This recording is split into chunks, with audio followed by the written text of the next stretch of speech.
Hello and welcome to the Fans Edge podcast with your host Joe and the EA app's worst nightmare, Tom. Hello, Tom. Hi.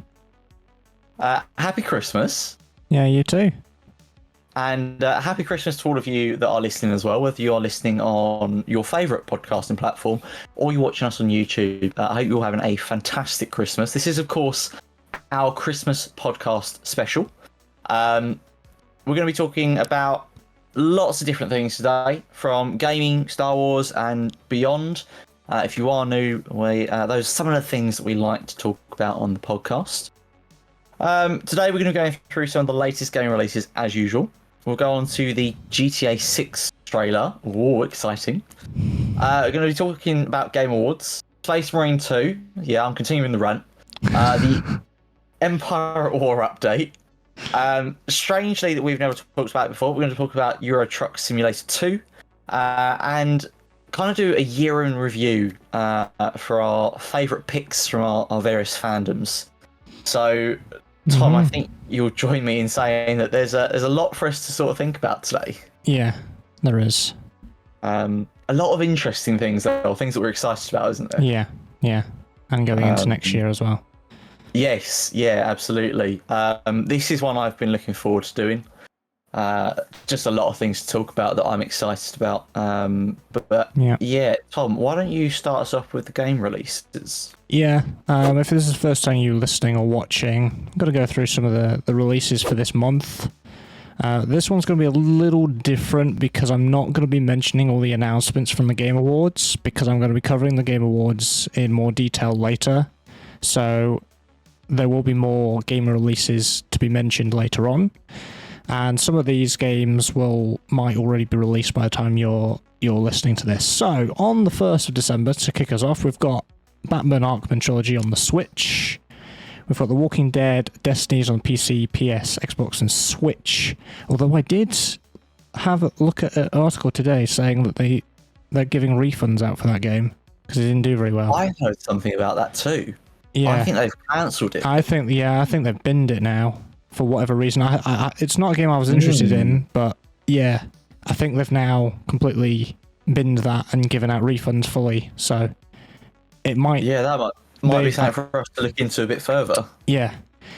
And then we've got Steam World Build on PC, PS, Xbox, and Switch, which is in the Steam World series. I think it's like Steam World Dig, I think, is the other one. Some of you might have heard of it. I've heard of it. I haven't really played into it, but this version is a strategy city builder. Okay. For those that are interested. On the 5th of December, we've got Lord of the Rings Return to Moria for PC and PlayStation. On the 7th of December, we've got Avatar Frontiers of Pandora for the PlayStation, Xbox, and PlayStation. You might be mentioning that later. Have you played it? I have. What's your one-sentence review before you go into more detail later on? If you can think of one. Fantastic. Okay, good. Next, we've got Warhammer 40k Rogue Trader on PlayStation, Xbox, and PC. We've also got Terminator Dark Fate Defiance on PC, which is actually an RTS Terminator game, which I didn't realise was happening, but when I had a look at game releases for this one, that's appearing. 12th of December, we've got something for people that like Stargate. They've got Stargate Timekeepers, another RTS for PC. And that basically is it. And Joe, we want to talk about the lovely trailer that was released earlier in the month. Yes. Just interestingly, there's not as many game releases. I realise some of these are going to come under our Game Awards. Yeah. I mean, majority of them are 2024. There are some shadow dropped stuff, but yeah. Yeah, it certainly seems like a quieter month than normal, though. Yeah, definitely. Okay. Yeah. Let's jump into GTA 6. Tom, I'm going to start by asking you your initial thoughts. Before I do want to talk about the release of this because it was originally going to be released on the 5th of December 2023. As you all know, it actually happened on the Monday, and I was actually playing Payday 3 with my friends on Discord at the time. and I had the notifications for when Rockstar was going to premiere it on YouTube come up. And during that, it popped up saying Rockstar is premiering. I was like, wait a minute, stop everything, everybody. Rockstar is premiering the GTA 6 trailer. And this was later realized was because someone leaked the trailer early, so Rockstar were forced to release it early, and they're not happy about it, basically. And I mean, I wouldn't be. One of the most anticipated games of this decade, I would say. Yeah. They put so much work in, and they want everything correct for their trailer to be leaked early. I saw a tweet that said one of the Rockstar devs wanted to go in maybe on one of the days with everyone else to watch the trailer together, because obviously I don't think everybody in the Rockstar team would have even seen it. It's just the people that do the trailer, I suppose, that would have seen it. And it's one of those kind of celebrity things of, oh, yeah, we've got a trailer for our new game. So that's kind of what happened. It's a bit of a shame, but it was released early. So yeah, do you know what? I hadn't seen that, but it is sad because when you think about how much time and effort these guys have put in to, building all this in engine so they can create the trailer, so they can run these sequences to get those shots. And I imagine, talking of as you that, said, talking of that, somebody said that this isn't actually just... I know some trailers do some cinematic stuff in its place, but this was apparently all in-game cutscene cinematic stuff, potentially. Oh, so okay. it was all rendered in-game. So, well, to be fair, we know that Rockstar is pretty good at doing that from Red Dead Redemption 2. Yes. Because all of their cutscenes happen in a live environment. Obviously, we won't know. Doing silly things. We won't know for certain if it is all actual cutscenes until we get the game. Yes.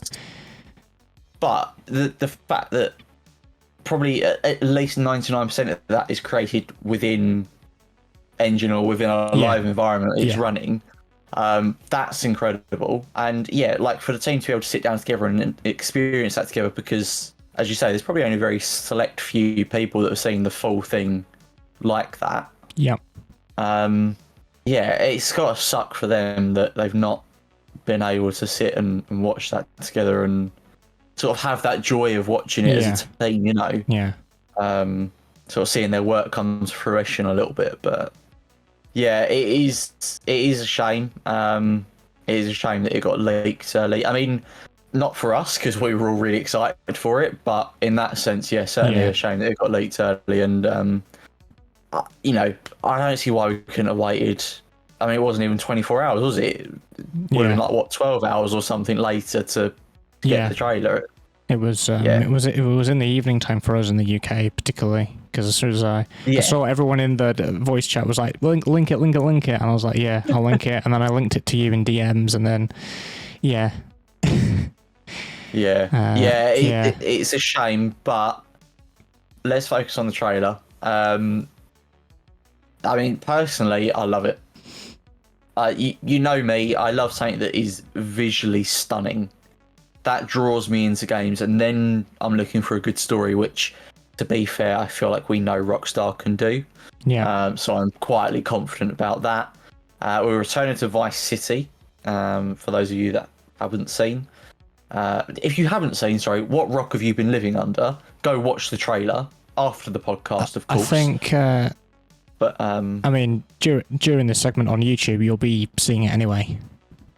Well, all right. He's magic of editing, But yeah, I mean, it looks incredible. I'm very excited, but I'm frustrated it's going to be coming out 2025. Yes, but what really were we expecting, really? I mean... That's true. We weren't expecting it just for them to just shadow drop it. Nah, no, that's not going to happen. Because if we have their previous kind of timeline, they tend to drop it a long way away from the original, the release date for it. Anyway, they did it with Red Dead. They did it with GTA 5. The way I see it, the way I see it is they've had a decade to work on the game. By the time it comes out, it would have been 12 years since GTA released. Yeah. GTA 5, sorry. You know, I have no idea how long it takes to make a game, but there are plenty of developers out there who can get a game out multiple times within a decade. So to me, it does feel a little bit ridiculous that it's taking 12 years. I know they obviously continue to work on GTA 5 in terms of the online content, but it does feel a little bit strange. It's taken 12 years. Maybe, I mean, we've kind of touched on this before. Maybe that is Take-Two Interactive milking it for what it's worth as a bit of a cash cow. We've obviously said about that in one of the previous podcasts, but yeah, I don't know. I'd like to, I mean, even late next year I could swallow that, but 2025 it just feels like, why are we delaying it so much further? But yeah, I mean, that's my initial thoughts. I don't know about you. Yeah, I love the visuals of it. I love the fact that we've got all this Florida Man sort of references in there, because there's a bunch of that and a bunch of references from other stuff. I like the social media aspect in the trailer as well. Yeah, and it just looks really good, really polished, and it looks like we've got, in one of the shots, there's a really long road to an island, so it looks like we've got this main island, and then we've got a smaller island off somewhere, and it seems like we've got a lot of kind of city areas and rural areas, and so it's going to be really great to kind of explore and utilize. And obviously Grand Theft Auto is all about, really, it's in the name, the cars, so yeah, the cars look good as well. They look refined. It looks like there's more customization on there as well, but that's just by visually looking at it. And the character models look good as well. You know, they just look aesthetically pleasing, and it just looks good. You know, in with that music as well, it just looks really good. The soundtrack is good. It's funny because that song has had a huge increase since the GTA 6 trailers come on, has had increases listens on Spotify, and I think on YouTube it's now the quickest video ever to get what it is. So we kind of rewatched it before, and it currently has 138 million views on YouTube. That's as of today. Wow. Sorry, that released on the 4th. We're recording this on the 10th. So that was 5 days ago for us. Days.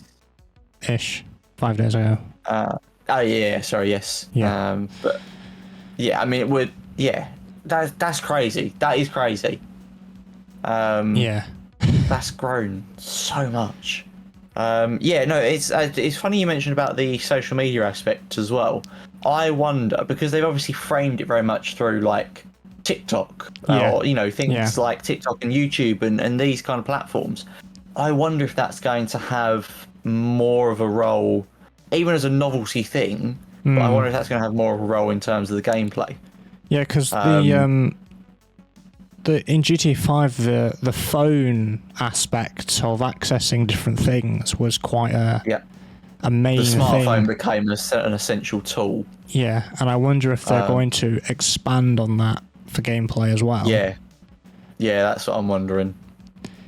The other thing you mentioned there about the islands and the long road between them. Yeah, that does also support a map that was leaked earlier this year. Yeah, which was multiple islands with like these long bridges connecting them. That map was actually leaked from one of the Rockstar developers' sons. Oh, I think I remember you saying about this actually. Yes. Yeah. So. Yeah. I mean, obviously, it gives it more. I mean, it does give it more credibility, though. Yeah. And obviously, with the trailer that we've seen now, and we know we're going back to Vice City, it kind of plays into that a little bit more. Maybe that map was accurate. Yeah. I mean, we still don't know for certain. It might not be, but maybe that's why we've got all the islands this goes also back to, I think I mentioned this, but when we mentioned the announcement for this trailer in the previous episode of the podcast, where I said that earlier this year I saw this, I think it was a 30-minute dev leak from 2019 about this kind of Bonnie and Clyde character. Oh, yes. And I honestly now think that leak, because I can also remember some of the scenes in it, although it's very early from 2019, I can see it from progressing from what that was to the trailer of what we have now. I think that leak was real. I think it was real. So, but then, hang on, did you say you saw that in 2019? Yeah. So again, 4 years they've been working on that. Well, it was leaked this year. Crazy. It was leaked this year. Oh, but it was, okay, sorry. But the footage was from 2019. So they've been working on it. They're working on it for at least since 2019, maybe a lot more longer. Yeah, So I mean that seems crazy. It's a lot of effort. Timeline, but I mean, this is the thing though. 12 years, I'm expecting a bloody good game to come out of it. Oh yeah. Now, you know, they've had a lot of time to work on this. They've had a lot of time to polish things. I'm not saying they've worked on it for the full 12 years. Yeah. But I mean, if this footage started, the leak came from 2019 or was 2019 build of the footage. Yeah. Then they've at least been working on it as long as, possibly even a little bit longer, to get it to that stage where they could start building the trailer. But I mean, I'll tell you the other thing that did excite me in the trailer was the idea of the car meets. Yeah. They obviously showed that off, didn't they? And that looked quite cool. I mean, I've always enjoyed the car aspect of it anyway, and the driving and everything. That's always been sort of one of the big draws for me. That just reminds me of my favourite GTA Online update was the imports exports. Multiplayer update where you had your own warehouse in multiplayer, and you would deliver the cars, you would obtain the cars, and all that kind of stuff. And then they actually added a proper car meet. I'm gonna say fairly recently. I think it was in the last year that they added that, and that was very cool. It was very car-esque kind of type stuff, and that was quite good. Yeah. But this trailer has also talked about and kind of frustrated one platform in particular, and that's the PC platform. Because right at the end of this trailer, what we don't see is Steam, Epic, whatever.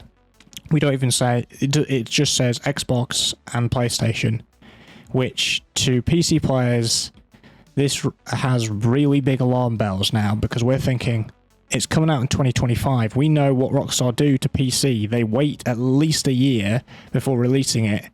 Are we going to have to wait till 2026? And does that mean that some of us might be tempted to double dip?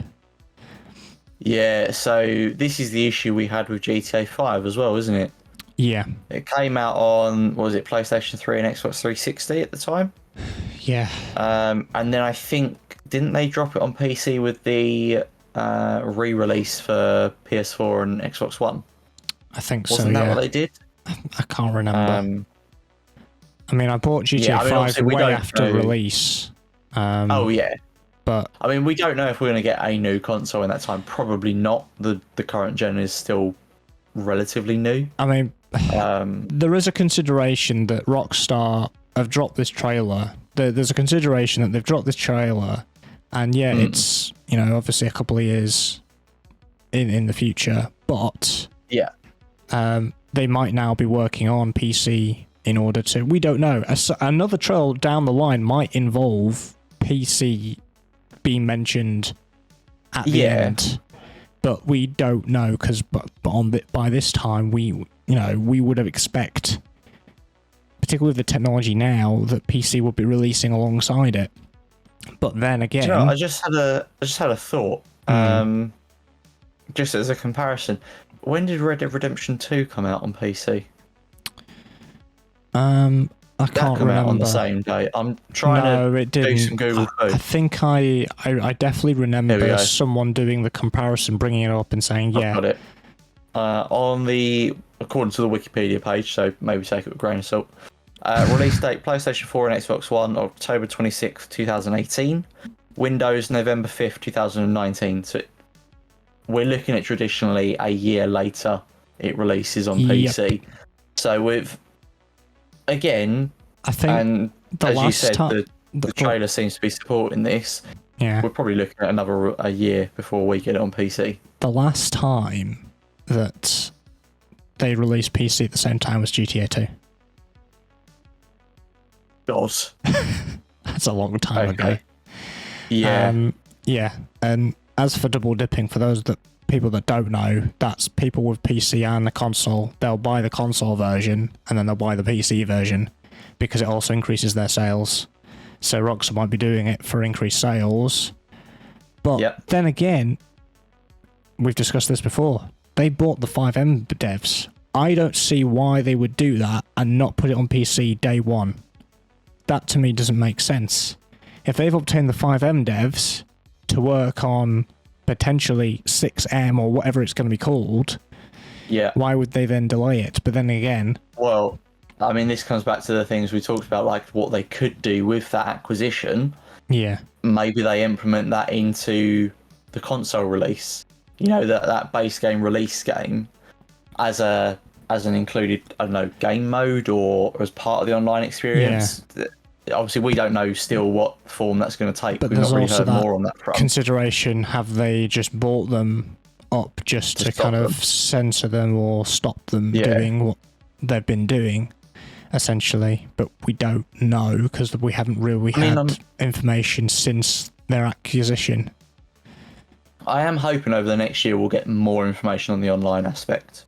Yeah. And how the 5M team falls into that. Yeah. I'm still interested to see what that results in. I think there's a lot of good ideas that they could take from that, whatever form it takes. There's also, I mean, as you said, there's also a lot that we could be concerned about, but I'm interested to see what they share on that front. Yeah. I do think if they're going to include it in the core experience as something that is accessible within the game, you're not going to have to download it separately. Yeah. I do think it'll be included for consoles as well as PC. Yeah. I'm just hoping that the PC logo will just appear in one of the future trailers. Because, I mean, it's torturous now thinking, oh, we've got to wait till 2025. What about those PC gamers? We're going to have to wait at least a year later. And I have a PlayStation 5 sitting here with hardly any games on it. So, you know my temptation. You're fine. I haven't even got a new gen console. I'm going to have to go out and buy... I need to scrape together the money to go out and buy one. Oh, I thought you had an Xbox, don't you? No. Oh. No, I mean, because this thing, I stopped playing console. I had an Xbox One, had a PlayStation 4. I just don't play them. I sit at my PC and play games. That's just... I mean, that's the same with me. It's easier for me. I put myself on the list. This was during Scalpers. I put myself on the list for the PlayStation 5, and I wasn't expecting to be selected, because I've never owned a PlayStation until the PlayStation 5. This is my first PlayStation. So they were giving it away to existing people and brand new people, and obviously I had the list, and I thought, well, I might as well take this opportunity while I've been selected. So, and then since then it's just been sitting here. Yeah, I didn't put myself on the list because I thought it was ridiculously expensive, and I couldn't find a way to justify dropping. What was it? It was like nearly 600 quid or something, wasn't it? Oh, I mean, it was less than that for direct from PlayStation, maybe from Scalpers. Oh, okay. But it was I think it was more of the 400, 500 range. I mean, still less. $5,000 to drop on a console.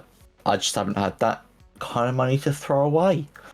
So it's just it's gone on the back. I keep looking to see if I can pick one up secondhand, which I'm gonna have to maybe hunt a bit more vigorously now. One thing I do want to talk about before we move on to the next point on this GTA 6 trailer is I keep seeing a meme showing up and it keeps making me laugh. It's a picture of all the people walking down the beach. Oh, I think I know where you're going. I can't wait to drive down this 100 mile an hour for everyone. Yes. And it just makes me think of all of the silly rubbish that happens in GTA 5. And I'm like, yeah, do you know what? Everyone's going to do that. It's going to be a busy beach. Like, hopefully it's going to be busy like it shows in the trailer. Yeah. And everyone's going to go, yeah, I'm going to let the intrusive thoughts win. Don't you mean the emergency services are going to be even more busy down there, right? Well, yes, because we'll be the ones stealing an ambulance to drive through everyone. I was going to say, no, so many ambulances coming.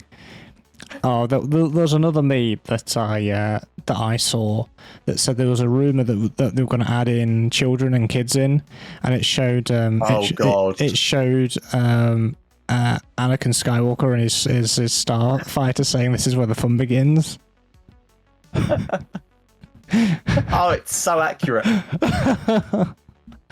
Oh, yeah, I mean, obviously, this is the thing with GTA. You've got to enjoy the silly bits as well. You can't take it too seriously.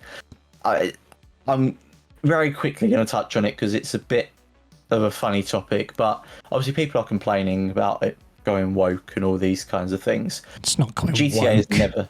No, this is the thing. GTA never has been. The whole point of GTA is it is a satire on the worst parts of society. So they take the worst parts, X, like Y, all and the Z. Florida Man stuff that they've referenced in the trailer, yeah. But then they whack it up to 11, and that's the game, right? So, and I mean, I'm not being funny, but as you say, the Florida Man,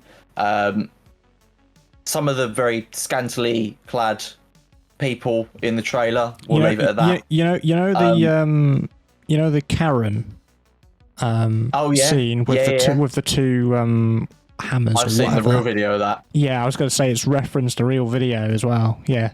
But that's the thing.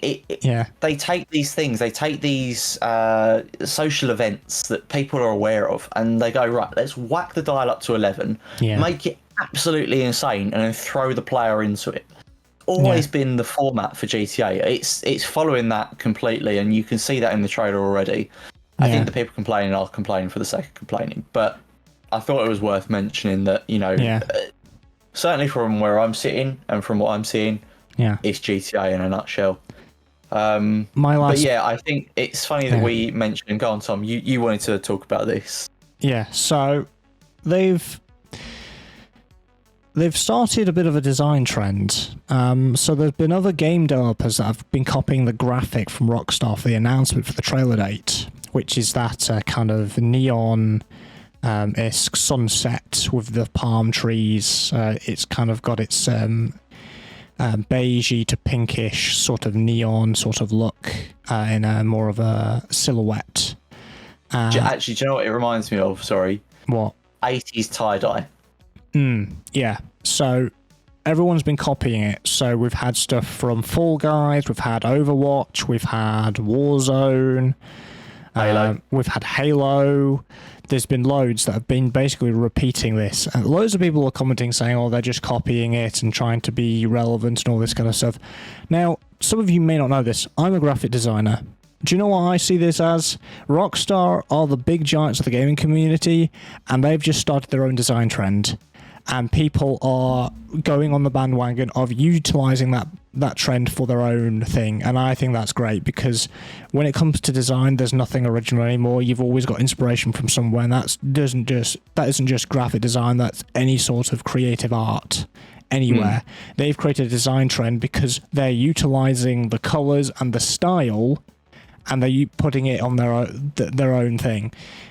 They've just, if anything, Rockstar should be patting themselves on the back because they've essentially created a very late 2023 design trend.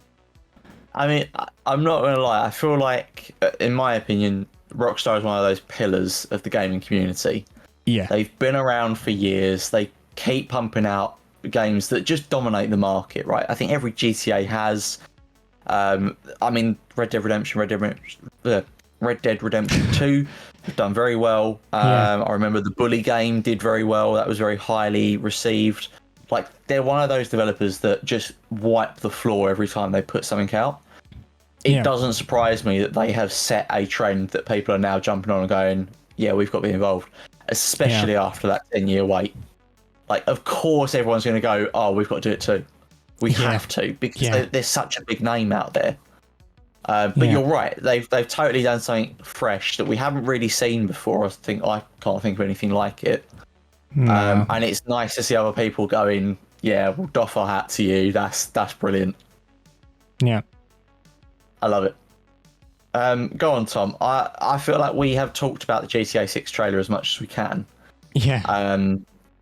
Although, I mean, I'm sure we'll come back to it over the next year with whatever other trailers and information comes out. But go on, I know you want to talk about the Game Awards and touch on a good few points on that.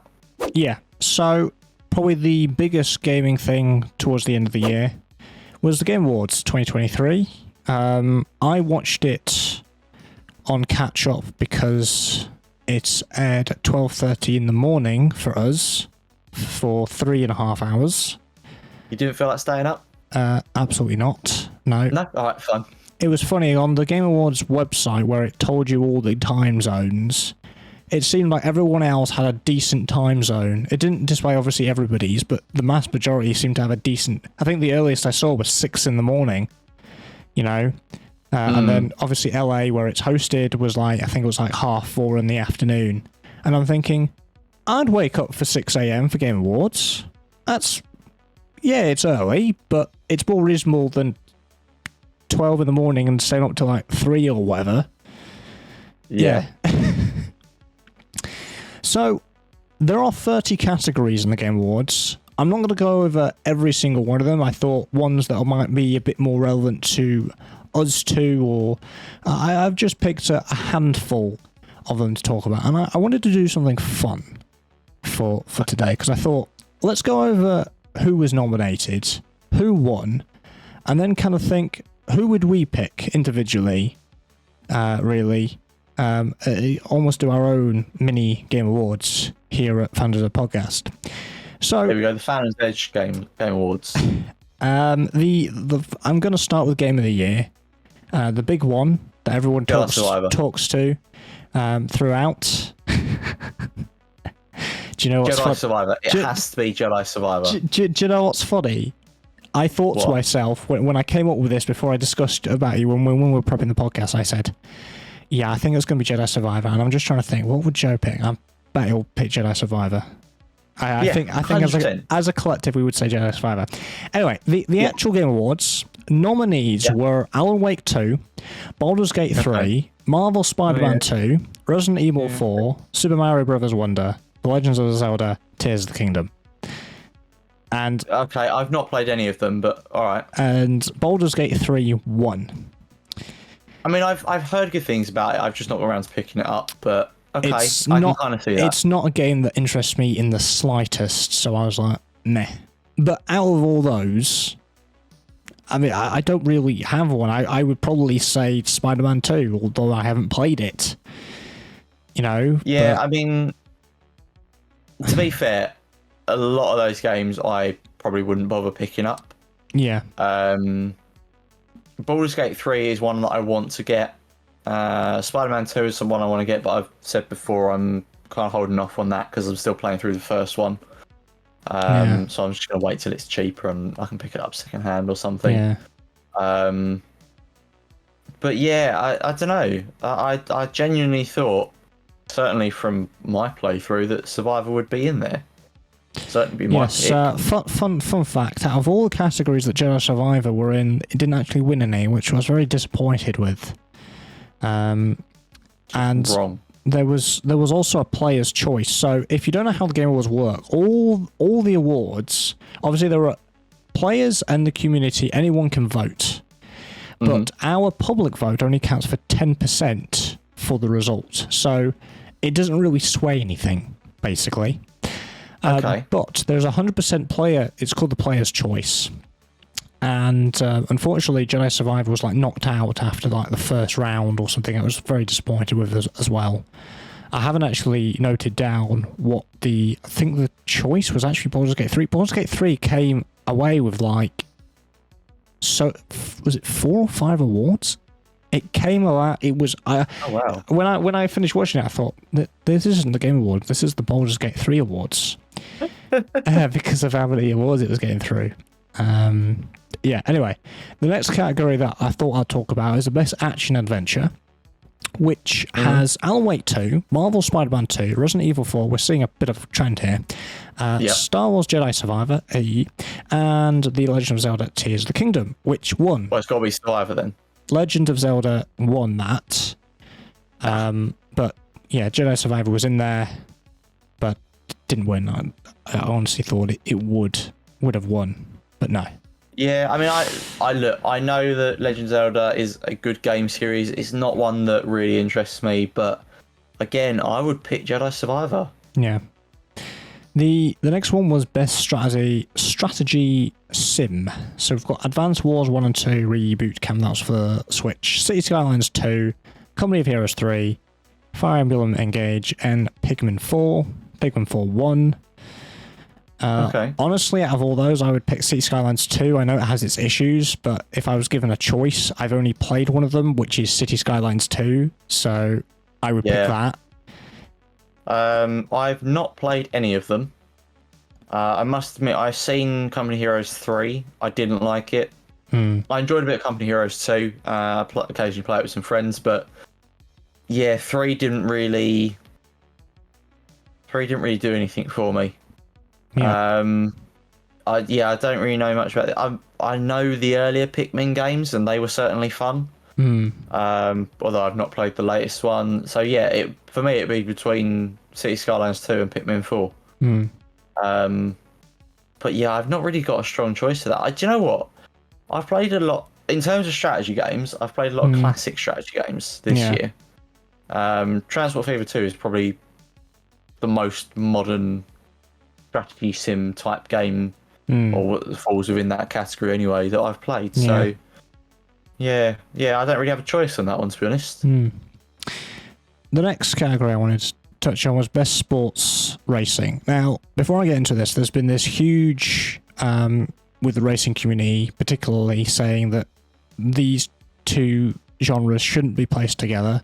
Technically, racing can be classed as a sport, but we would like to see them separated, best sports and best racing, because there have been a lot of racing games this year, and I'm surprised. Hang on, so it's...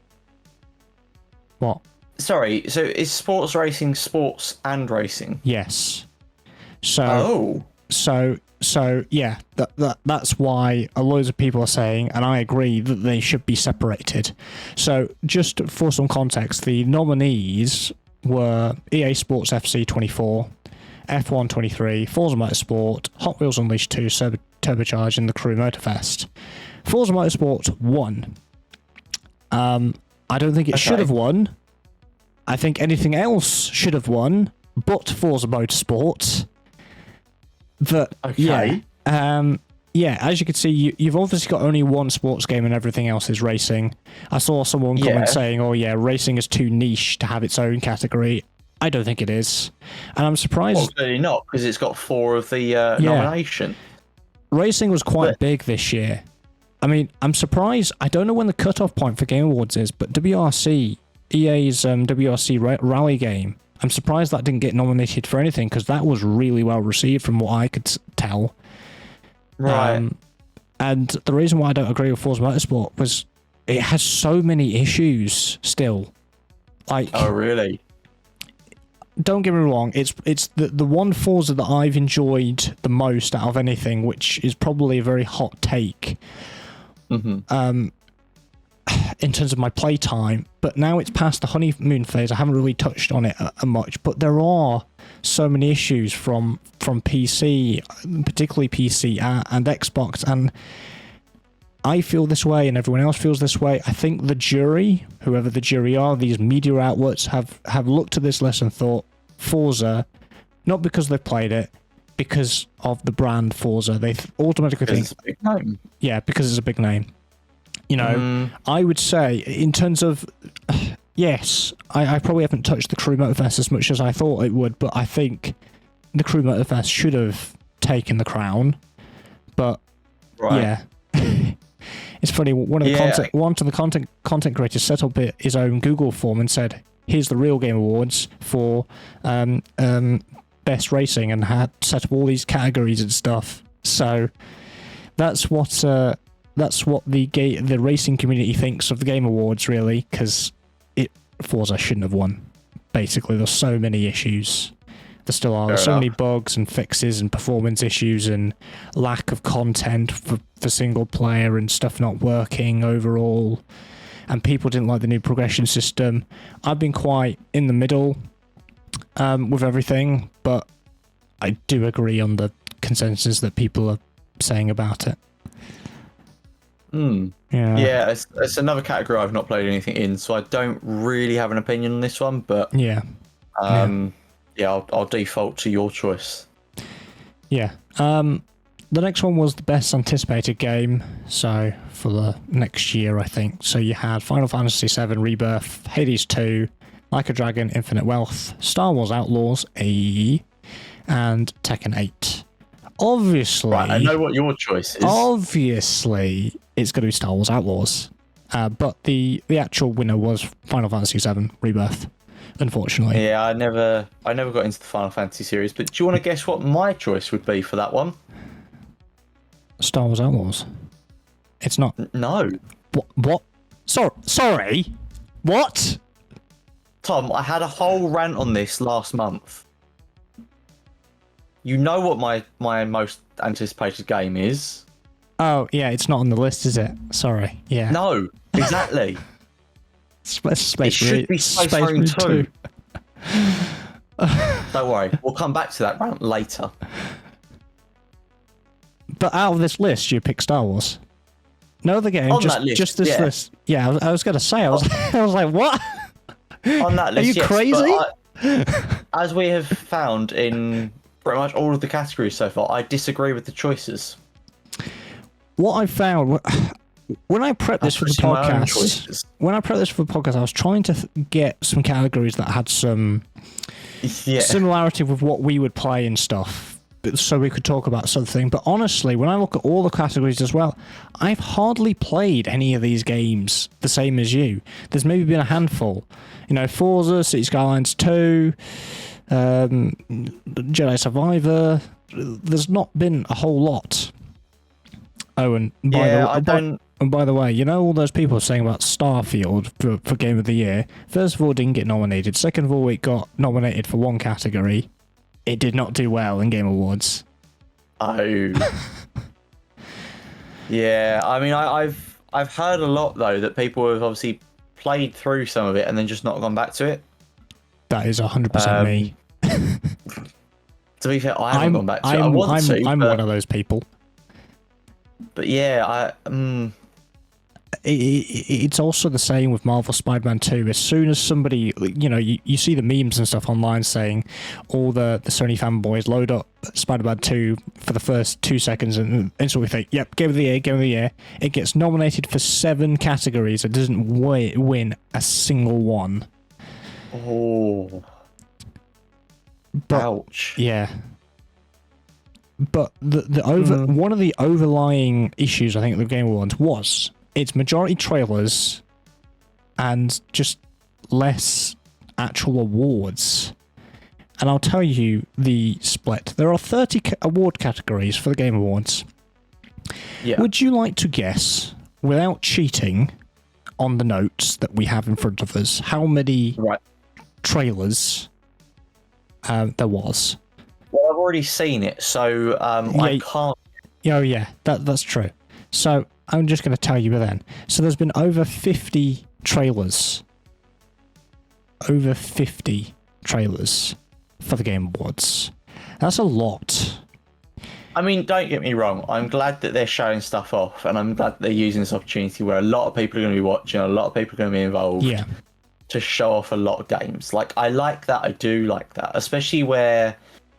we've talked about this before. We've seen the decline of things like E3. Yeah. Where they used to make a big show of lots of new games coming and new consoles and whatever the case may be. But when you have more trailers than award categories, that does seem a little bit imbalanced. Yeah, and there was also this thing of, them rushing people's speeches just to get onto the next trailer or the next category. It was very much this kind of rushed. There was even a teleprompter saying, wrap it up. And it was funny because some people got so much longer than other people, but when the devs that won one of the awards was talking about how they were commending this award to some of the devs that died from COVID, they were asked to basically be ushered off to wrap it up. Seemed a bit biased and disrespectful. Yeah, that's not good. It was in fact it was to do with Kojima's next Xbox project, which I'll mention in a little bit. But him and Jordan Peele were going on about that and complimenting each other for like 10 minutes straight, while other people were only allowed to have like 2 minutes. No disrespect to him, because he's an absolute industry legend, but there seemed to be a bit of a bias. And really, if I was to structure the Game Awards, I would do some of these awards in a row and then have a small 2 to 3 minute break worth of these trailers in between 3 or 4 of these awards. And this is why the Game Awards takes 3.5 hours or 2.5 hours. It would be so much less if they stuck with the awards. And some of these awards don't actually get stage time. Some of these are Jeff standing in front of a camera saying, these are the nominees for this category, and these are who's won. Right, next one. And some are even done in the pre-show. And I'm thinking, well, what's the point of some of the awards being done in the pre-show and just being mentioned? Yes, I get it. With scheduling, not everyone will be able to actually be physically there to accept an award to go up on stage. But, if that's the case, yes, do it in the camera that way. But if you had 2 or 3 ads or 2 or 3 minutes worth of ads in between, I don't know, every 10 awards as a almost ad break, but also it's new announcements, which is exciting, I would say that would have been better. Well, yeah, because it still breaks it up. It keeps people's interest high because they'll still want to see the trailers and stuff. And some people want to hear. Some people want to hear what the devs say. Yeah, but that just raises another question in my mind, really, of why are they rushing to get everyone through? Because if they're streaming it online, I imagine they've got the venue for 24 hours at least. Potentially, yeah. So they've got it for the whole day. Why are they rushing it through? I don't know. Because do you know what I mean? If it was on telly, then they have a time slot. So, and they have to stick to that time slot. They can't run over. But if you're streaming it online, you have as long as you have the venue. But I mean, yeah, there is a live audience in that sense, but yeah, I do get your point. And I think it might be to do with last year because Christopher Judge, who voices Kratos in God of War series, last year he did an 8-minute speech, and I don't think people liked that. So, in fact, he came on again to present an award, and he actually made a dig at COD. He said, I've heard about this. He said his speech was longer than the Call of Duty campaign. The devs weren't the Call of Duty devs weren't happy, but I've heard they've been complaining about it. I took that as a joke. It was meant to liven everything up because he's more so taking the piss out of himself than Call of Duty, but yeah. So yeah, I've heard they're not very happy about that. And the fact that the Game Awards haven't even mentioned there's been so many layoffs in the gaming industry this year. Not a single mention of it either. And people are saying, people are saying, isn't the Game Awards meant to be celebrating gaming and, making people aware and touching on these subjects? But all they want to do, all they're really doing is this huge marketing campaign. Yeah, no, you're right. It should be a celebration of the industry. Yeah. They need to focus on what's happening in it and be a force for change. I mean, that's what these events should be, to allow people who work within the industry to call each other out for better, basically. Sure, do game announcements. That's great. Everyone loves those, but don't make it like an Xbox showcase or whatever. Yeah. Because that's exactly what it is. You may as well just make a winter version of E3 and then do Game Awards as well, separately. You know?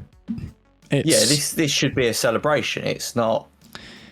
I mean, again, I like that we get the trailers, but you're right. It's not the priorities, I feel, is different. And the last few years, I always feel the credibility of their jury, because obviously there's been a lot of this talk of saying that they don't actually, none of the people, the jury, or even Jeff, who runs it, who should be impartial, don't actually like Xbox. Hence why in recent years Xbox have hardly been nominated for some of their games, or have hardly won, or anything like this. You know, I do challenge the credibility of some of these decisions, like Forza Motorsport. If you look at I'm going back to Forza Motorsport, but it's the best example here. If you look at the reviews on any platform, they're mostly negative. They're 1 stars on Steam. They're mostly negative. The community, as the player base, do not like the game, yet it's won an award. Now, to be fair, credit where credit is due, Forza Motorsport did win Best Accessibility in a Video Game, and I do believe it did deserve that one. But the best racing game this year? No, I don't think so. It just makes me think, have these jury actually played these games and actually looked at the community and the player base and what they think? Obviously not. The other thought I have is, I wonder if it's a case of money talks. Yeah, maybe. Not necessarily that it's gone to the jury, but, you know, obviously a lot of trailers have been shown off. If they're behind the scenes going, well, if you show our trailers, we'll give you this bit of money and you can do whatever you want with that. But it's very heavily suggested that that means they have to then promote X or whatever, you know. Yeah. If that's what's going on behind the scenes, then it throws all credibility out the window. And if that's the way it's going to go, I feel like it's going to turn a lot more people off. Again, I realise I'm tinfoil hatting again. I've done it a few times this year. But we have to consider these things. These things do happen. This is the real world. And as distasteful as it is, you know, we have to be aware that sometimes these things do happen, and you know, it's not great, but this is the world we live in. Yeah. So, talking of those announcements, we've talked a lot about them, but what were those announcements? So I'm not going to go through everything. I'm going to go through majority just to cover majority of bases. Is this going to be another one of your quickfire rounds? Majoritively, yes. There might be a couple that we might kind of pause at. Okay, cool. Yeah. So, first one I'm going to mention is Monster Hunter Wilds from Capcom, for those that like the Monster Hunter series. That's coming in 2025. I mentioned him earlier. Kojima's officially reveals his Xbox project. It's now titled OD, Overdose. It's going to be horror-themed with Jordan Peele, if you're familiar with that actor, comedian. So he's going to be working. In fact, he came on stage during the Game Awards, so that was a bit of a surprise. Nice. So obviously Kojima is obviously industry legend with things like Metal Gear Solid. How did I get those two mixed up? You focused on Gear and ran with it. Yes, I did. The next thing was the first almost shadow dropped thing, which was the God of War Ragnarok DLC for God of War. So that was going to be a free DLC that came out on December 12th, so it's out by now. The next one was a huge surprise, Marvel's Blade from Arcane Studio. So if you like the character Blade from Marvel, there's going to be a video game. It's going to be a mature single-player third-person game set in the heart of Paris. And this is made from the studio that made Deathloop and all that kind of stuff. I don't think it's the studio that made Redfall, because I don't think people would want Arcane Studios' Redfall to make that, because that was a bit of a flop. But it's early in development, so there's no actual release date. I think it might even be in pre-production. It's very early on, so I don't think we'll be hearing about that in the next few years. We might get pieces of information, but not too much. Okay. Now, while normally some people would do one trailer per game, Sega decided to do one trailer that showcased 5 new games that they have in development. And some of these are reviving some old classics. So, in development, we have Jet Set Radio, Shinobi, Golden Axe, Streets of Rage, and Crazy Taxi. Okay. So, we're going to be getting new games of all those coming from Sega. The shadow dropped shooter from Embark's competitive shooter, which I really enjoyed the beta a few months ago. I had so much fun with this. It's finally released. They said it would be the end of 2023. It was going to be a topic rant, almost a reverse rant of what you did, I think, last month, of saying, where is it? Because they've said 2023, and we're running out of days, but it's now been released. So that was shadow dropped at the Game Awards. And for those that don't know, Mbox Studio was created by former DICE Battlefield developers. So when I say this is the most fun I've ever had in a shooter for years, I really mean it. There's full environment destruction. It's really fun. It's some new kind of more objective-based game modes, which is really, really cool. And it's free to play. So if you wondered what Battlefield devs would do if they had no EA, no restrictions, and did whatever they wanted, the finals is exactly what it is, and I highly recommend it. It's going to be my new game for a multiplayer shooter. It is so incredibly fun. Seriously, go and try it. I might give that a go. It's and the environment destruction is just beautiful. Beautiful. All right. Okay, so Hello Games. They made No Man's Sky, probably the most controversial game in recent years. They have made another controversial statement. They've revealed a new game called Light No Fire. It's an ambitious open-world online multiplayer game, and the gameplay showed things like building, dragon riding, and cooperative elements.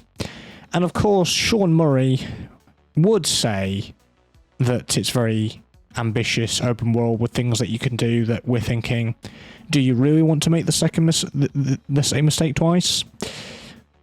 We'll wait and see, because see if they've learned from their mistakes. But they're working on a new game. But they have been updating No Man's Sky basically almost every single year, I think, now with something new, which is cool and great. Okay. The next thing was Final Fantasy 16 DLC, Echoes of the Fallen. That's out now, and The Rising Tide will be out in spring 2024. The next game was The Rise of the Ronin from Team Ninja. That comes out on March 22nd, 2024. That's going to be an open-world samurai game.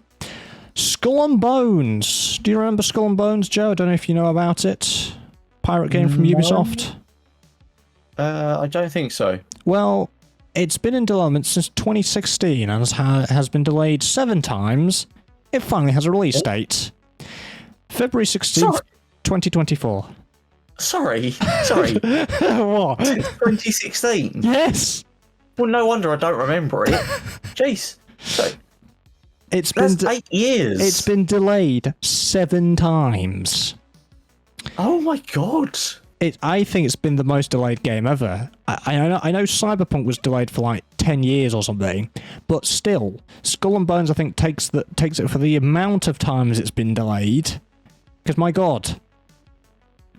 And they released on YouTube a gameplay overview, and honestly, it looks so much better than what we saw last, which is good. That's good to see. Considering the amount of... You can't apprehend how long it's been, can you? I can't go over 8 years development time. Sorry. Yeah. I'm still stuck on that. Carry on. I'll catch up in a minute. So, everyone wants it to be a bit like Assassin's Creed Black Flag. It's not really like that, but it's probably the best that you're going to get from Ubisoft It's a little bit like Sea of Thieves.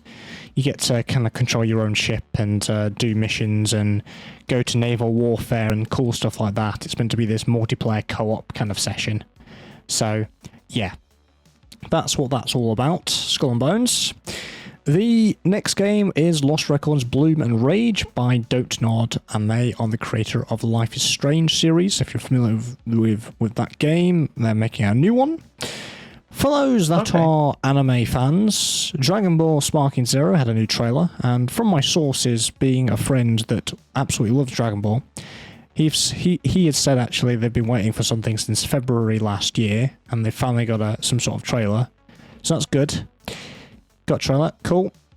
The next thing was Rocket Racing, and this is now out, and it's a game mode in Fortnite. So they've made their own racing kind of game within Fortnite. They've also done this Lego building thing. I don't know if you've seen about it. This survival Lego thing within Fortnite as well. I must admit, they both look decent and really good, but I just wish that it wasn't in Fortnite. I just wish it was just released as a separate game. But it is what it is. The next game was No Rest for the Wicked by Moon Studios, who have made Ori and the Blind Forest. That's coming out in 2024. Exodus is Archidite Entertainment, and this studio is from ex-BioWare developers. It's a sci-fi RPG featuring Matthew McConaughey. And he all right. Yeah, that's the guy. He actually came up on stage and he made a joke about that. Said, yeah, that was a little bit funny. Sorry, totally unrelated, but Matthew McConaughey is just such a chill guy. I love him. He's fantastic. Yeah, so he's going to be featured as the main voice actor for this sci-fi RPG adventure, which I have a suspicion has your interest. Yeah. Yeah. I mean, I like a BioWare RPG. The favorite one I've played from them is going to be Star Wars: The Old Republic. I know a lot of people out there are going to say, I think Mass Effect fell under BioWare, didn't it? Yeah. Yeah, so a lot of people out there are going to say Mass Effect. Was it BioWare behind Knights of the Old Republic? I don't think it was it? I can't remember. But anyways, I mean, BioWare does some good RPGs. A sci-fi RPG, I can get behind that. And Matthew McConaughey voicing it, it's just going to relax me. I love it. I already want it. Yeah. I don't know anything about it, and I want it. Yeah, I do suggest watching the trailer for that, because it does seem quite interesting, quite good. Okay. Yeah. Next game was announced was Big Walk by House, and they made Untitled Goose Game. Obviously, I'm familiar with that game. I haven't played it, but that's coming out in 2025. So it's that game is so dumb. It's so dumb. Well, they're about to make another dumb game called Big Walk. My God. Okay. The next announcement was Kimuri by Unseen. So this is from Akumi Nakamura. So she left Tango Gameworks, and Tango Gameworks worked on Hi-Fi Rush, Ghostwire Tokyo, and Evil Within. So she's made her own studio with Kimuri, and it looks alright. I like the art style of it. It's quite nice. Okay. And next, if you like Dead by Daylight, you'll like this, because the casting of Frank Stone was unveiled from Behavior Interactive and Supermassive Games, a new story-based game set in the Dead by Daylight universe. Next one, you're going to like this one. Our favourite studio, Saber Interactive, at it again. Hello, Saber. Jurassic Park Survival. We have a first-person Jurassic Park game, Joe. Oh, yes, okay. Exciting, yes. What I noticed was, from the trailer, it actually includes one of the famous scenes that we actually see. Now, bear in mind my memory, because I haven't watched the original Jurassic Park in a very, very, very long time. You have a memory like me, yes? Yes. Yeah, excellent. You know the scene where someone, I don't know who it is, someone's being chased, and it's indoors, it's with these metal kind of countertops. Oh, and where she hides under the desk. Yeah. There's basically there's a meme of it. There's that scene in this cinematic, which is really cool. I was like, wait a minute, I recognize that. And then she gets met by the T-Rex right outside, and it's just really awesome. And yeah, and I think the general consensus is I think you're maybe one of the scientists or somebody, but you've been, from the dialogue, she's been left behind, and she's trying to radio to say, I've been left behind after the big outbreak at Jurassic Park.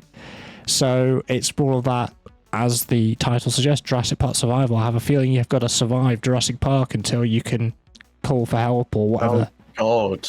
Okay. We don't have a date for it, but that's what we've seen so far. Another trailer for you to watch, I'm assuming. Yeah, definitely.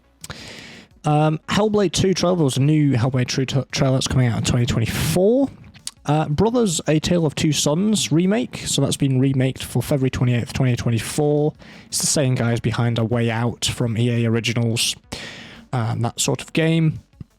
Den of Wolves is next by 10 Chambers. 10 Chambers used to be, well, one of the game's designers was the original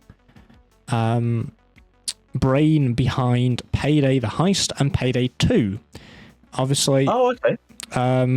So I don't know what happened between the creation or Starbreeze and Overkill Studios and 10 Chambers. I'm not sure what happened with that Payday-esque thing, because obviously it's now Starbreeze making it rather than 10 Chambers. I can't really find what the story is behind that, whether the main game designer left and made 10 Chambers or something happened. I know there was financial things. I'm not sure what happened, but basically they did work on the Payday franchise, and they're making a new heist game. It's a technical thriller cooperative heist game that they're going to be making. So they're going back to doing a heist game, and it looks interesting from what the trailer that we were given. Okay. So that's interesting. Certainly one up your alley then. Potentially. Okay, yeah. Black Myth Wukong. That now has a release date for August 20th, 2024. Tales of Kenzira Zor, that's going to be coming out on April 23rd, 2024, and it's got a stylish-looking 2D side-scroller. The Last Sentinel by Lightspeed Studios and Lightspeed LA, which is a narrative-focused open-world game, and this is brought to you by Steve C. Martin Studio. And he used to work at Rockstar, working on Grand Theft Auto and the Red Dead Redemption series, so his credentials kind of explain themselves on the sort of scale, basically. Yeah.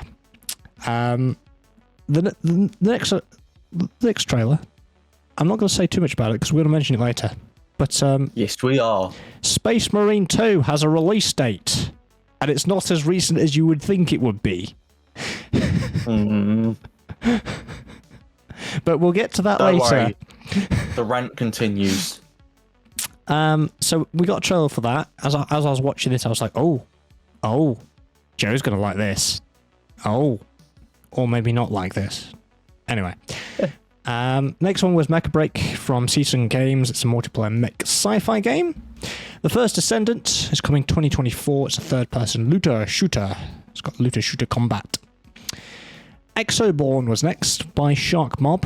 This is a post-apocalyptic extraction shooter set in the US and has both PvP and PvE elements. Extraction shooters are a bit of a theme at the moment, so that adds to the extraction shooters.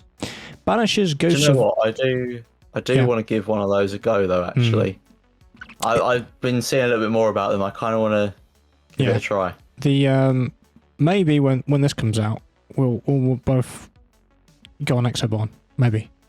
Yeah. I just lost my train of thought there. We'll just go to the next one. Banishers. Banishers Ghosts of New Eden. We've mentioned.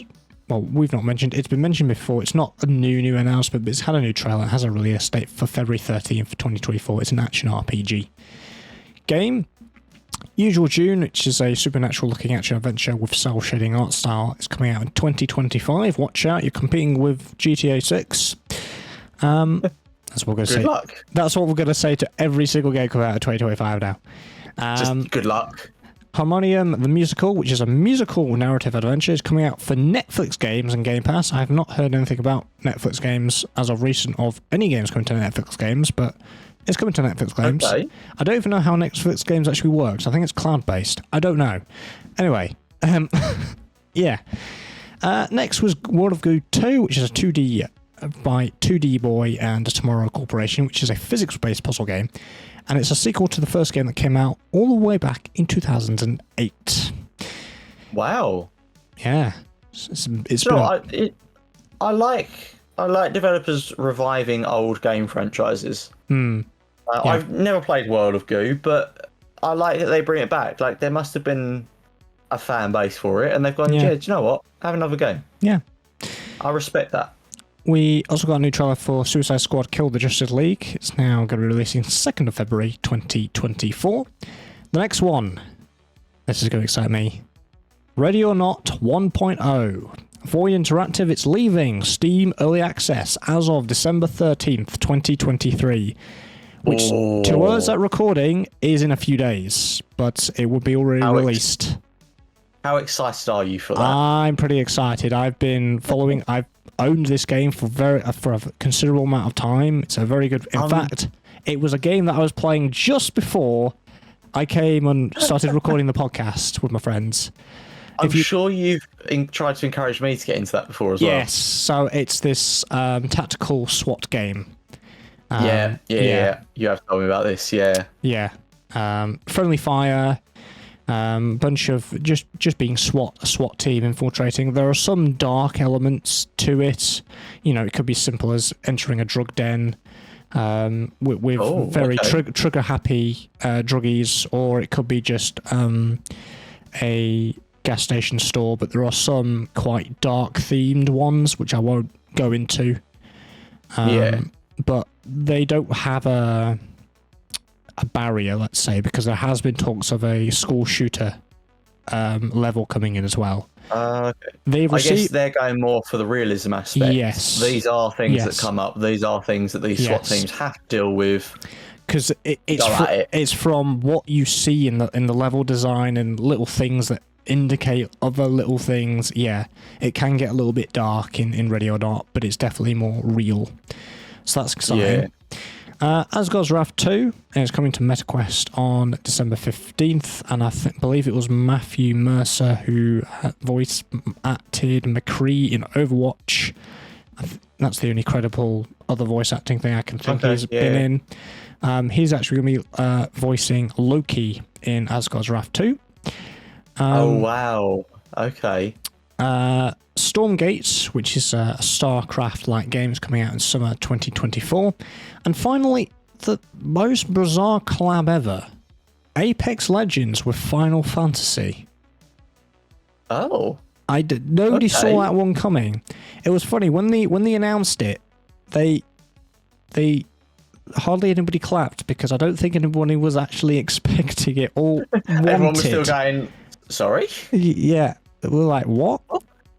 Because it was funny. Jeff introduced saying, "Oh yeah, this is something else that Final Fantasy fans will like," because they just mentioned something in Final Fantasy, and then it goes to the trailer, and I'm thinking, wait a second, I recognise that voice actor because they hadn't got into. It was doing a voiceover going through some clouds at the time, yeah, and I was like, wait a minute, that's the Scottish voice actor for the Legend Horizon.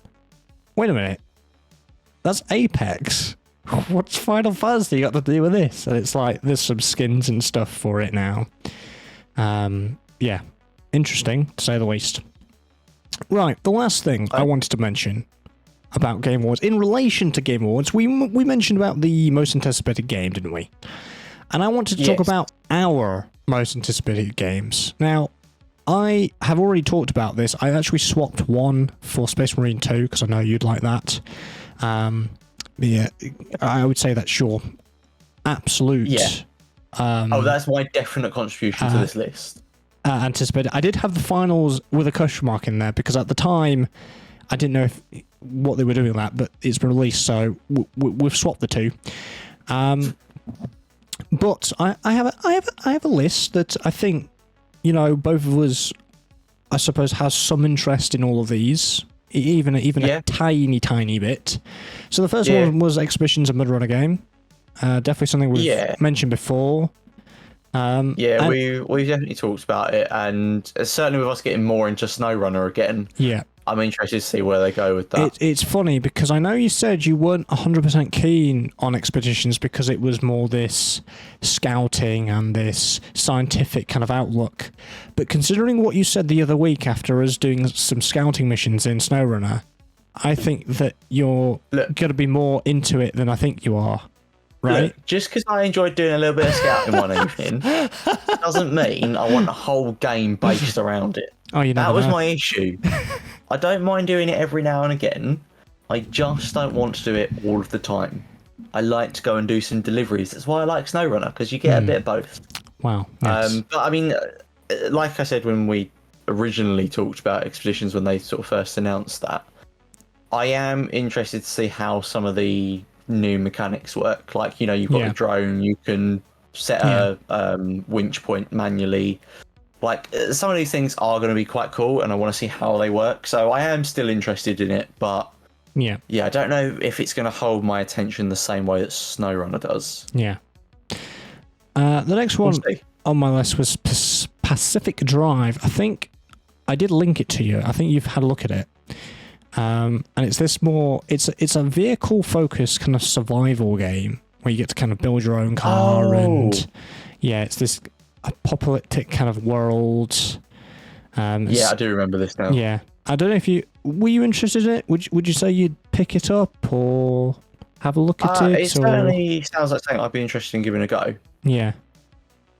I mean, I wouldn't have put the two genres of survival and a car game together, but it just looked good. It's not my sort of game, but it's got vehicles and cars in it, so of course, I'll give it a go.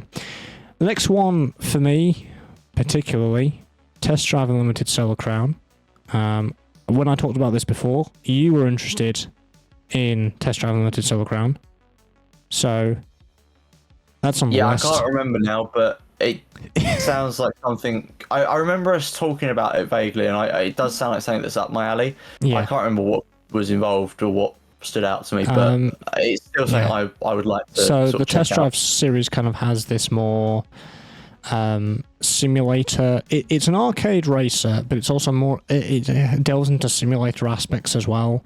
So you can just cruise around, you can race with other people on this island, and there are real life aspects. So you can use your indicators and use buttons to open doors and all that kind of stuff. So it's a bit more sim-like, a little bit. Yeah, okay. I might have to link you one of the short gameplay videos that they've been doing over the last few months, just to re-jog your mind. Cool. Yeah. Next one, Star Trucker. I've had a look at this one for a while. Imagine Euro Truck, but it's in space. I'm sold.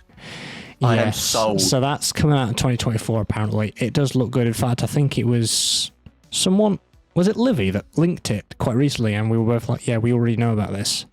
In the I think it one of our chats might have been.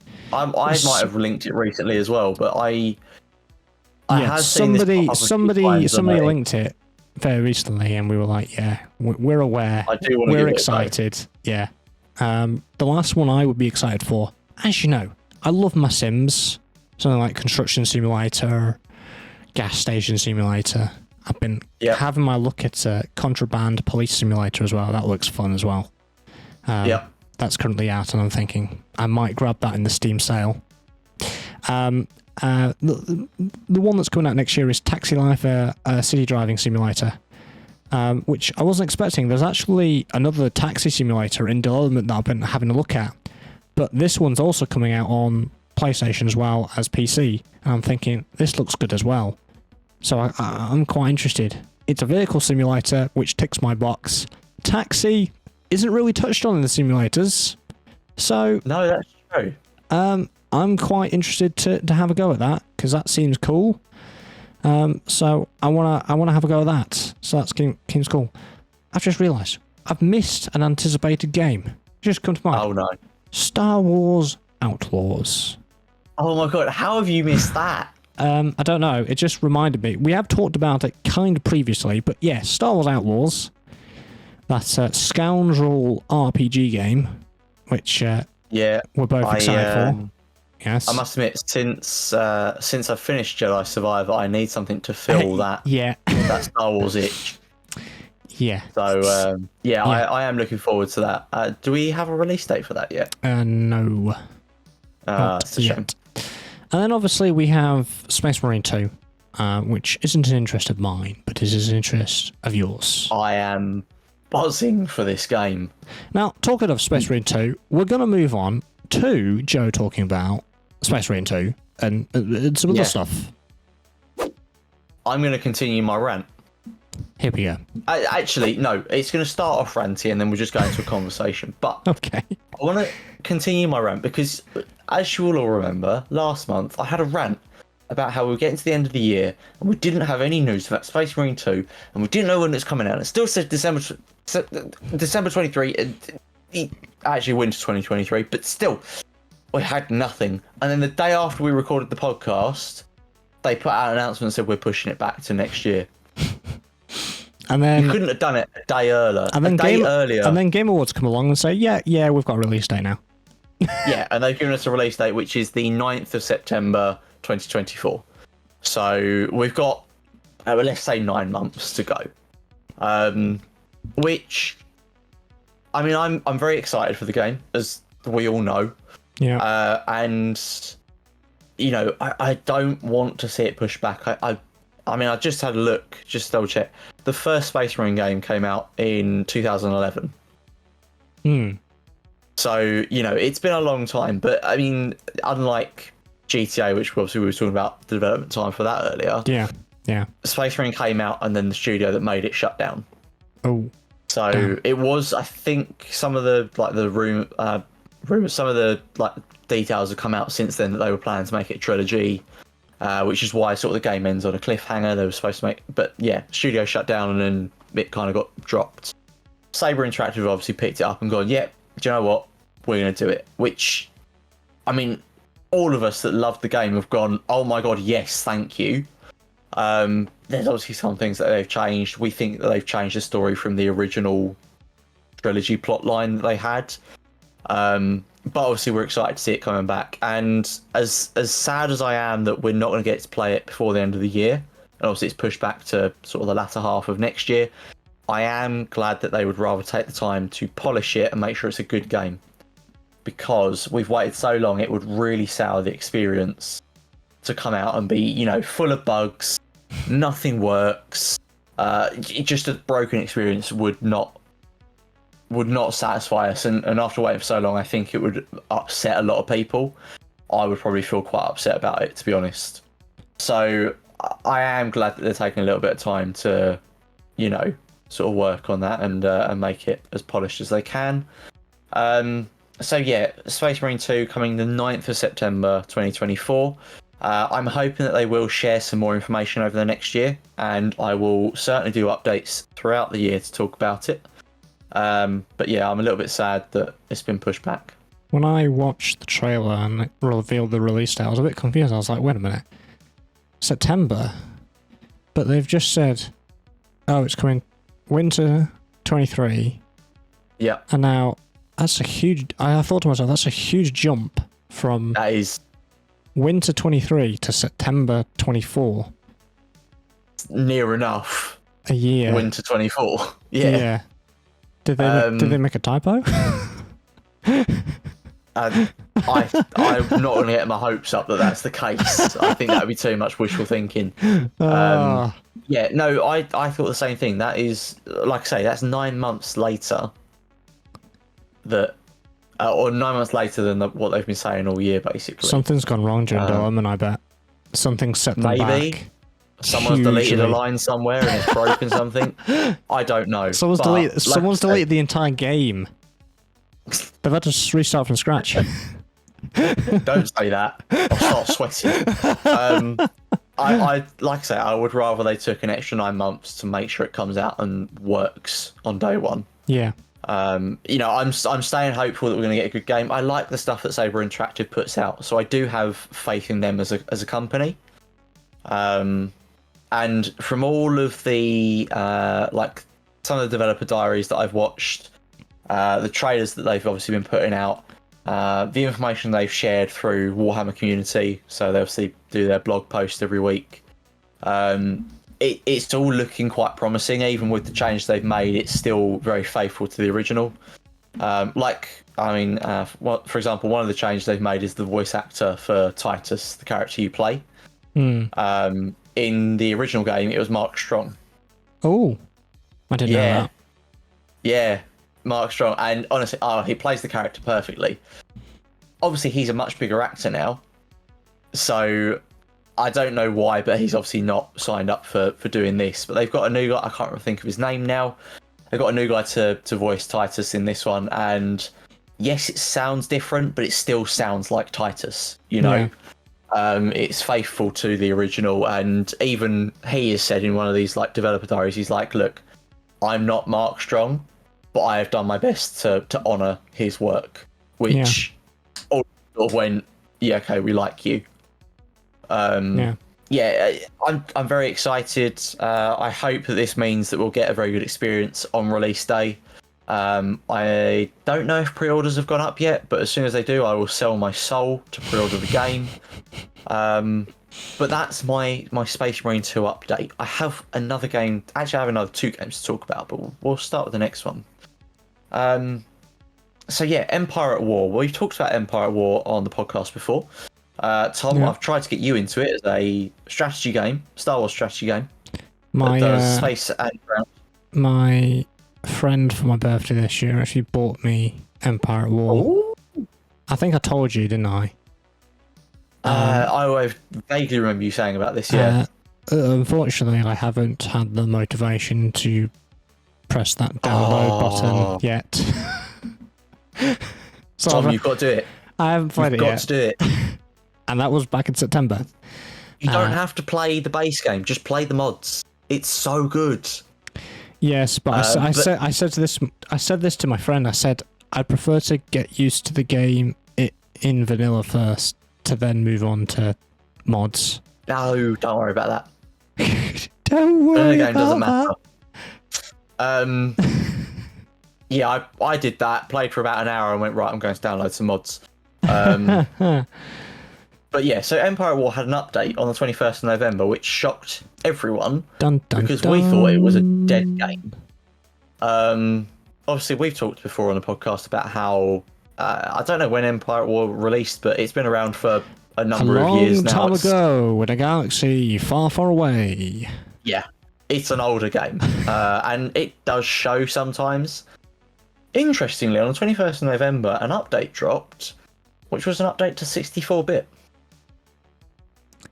Welcome to the 21st century, Empire War. Yes, it's a very old game, and we didn't have that back then. But it has updated. It is now 64-bit, sorry. And it's not broken anything. Like, everything works on it. That's good, isn't it? Yeah. So it's really nice because it now means we can obviously do much bigger battles. It's obviously still very early days, so I don't know if any developers are working on like increasing unit count, for example, making bigger maps, maybe. Obviously where we can really take advantage of these things. But I mean, already talking about friends with doing silly things like dropping 1,000 CR90s because we can. CR90s, a small ship, don't really do much in space battle in whatever mod you play. Yeah. But with 1,000 of them, I'm sure you can do some damage. So yeah, it just means we can get away with doing silly things. But it's a nice update. It gives a lot of flexibility, and I'm sure that mod makers will capitalise on that, and we'll see some interesting things coming in some Empire at War mods soon. I thought it was worth mentioning. It's an older game. We've talked about it before. Mm-hmm.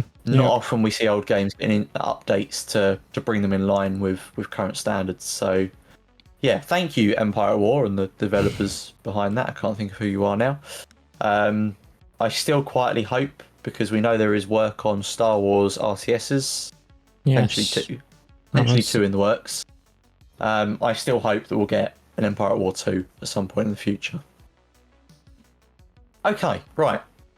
next thing I want to talk about before I hand back to you, Tom. We haven't talked about this on the podcast, which I honestly think is a bit of an oversight for us. So, any of you who have stuck around for a while and are familiar with our channels individually, you'll know that we play Euro Truck Simulator 2, occasionally American Truck Simulator, on a Tuesday, every Tuesday evening, and we stream that for a couple of hours each week. Yep. Euro Truck Simulator 2 has been a staple for both of us for, God, at least a year, if not longer. And for some reason, we've never talked about the game on the podcast. Well, we've mentioned it kind of once when I was talking about simulators in general. It came up. Oh, yeah. But okay, but not its own dedicated discussion point. Yes. Yeah. But I thought it was worth bringing up because they've put out a pretty big update, or I feel like a pretty big update anyway. 1.49. Yeah, their 1.49 release, which was the 28th of November. Yes, released on 28th of November. It's made some fundamental changes to some of the gameplay. So, if you're not familiar, it is a simulator, but I think it's fair to say, Tom, it's a casual simulator. Yeah. Would you agree? Yeah, it's not a hardcore one. It's yeah, there are simulatory elements, but there are also things that they seem to have cut down to make it an easier experience, and it's still a very enjoyable. Yes, it's still a very enjoyable game, and like I say, I mean, we chill out to it for a couple of hours every week. It's funny you mentioned damage, Tom, because that's my next point. So the damage model was very simplistic. You get hit and you get damage applied, and you just go up percentage-wise to 100%. And as you get closer, your truck starts conking out and refuses to start, and so on and so forth. Not to mention, there is another thing they need to address with damage, and that's visuals. There's nothing. Yeah, there's no visual impact. You're not getting any like crumple zones or anything. That's a good point. Not one I'd really thought about, but that's a very good point. Well, 1.49 has totally reworked the damage model and the damage system. So you still gain damage from impacts and crashes and stuff like that. I think you're also going to get some wear and tear on it, from what I understand as well. Which you got parts wear and permanent wear. I think it happened, but it wasn't enough so that you really noticed it. So it was there, but it was very minimal. Now, because of the reworked damage system, you get individual parts damage. You can get chassis damage. You get wear on everything. Do you get wear on the tyres? I can't remember if they said about tyres, actually. Having a quick look through. No. But one of the things about this, just having a look. Actually, I'll let you look through that whilst I talk.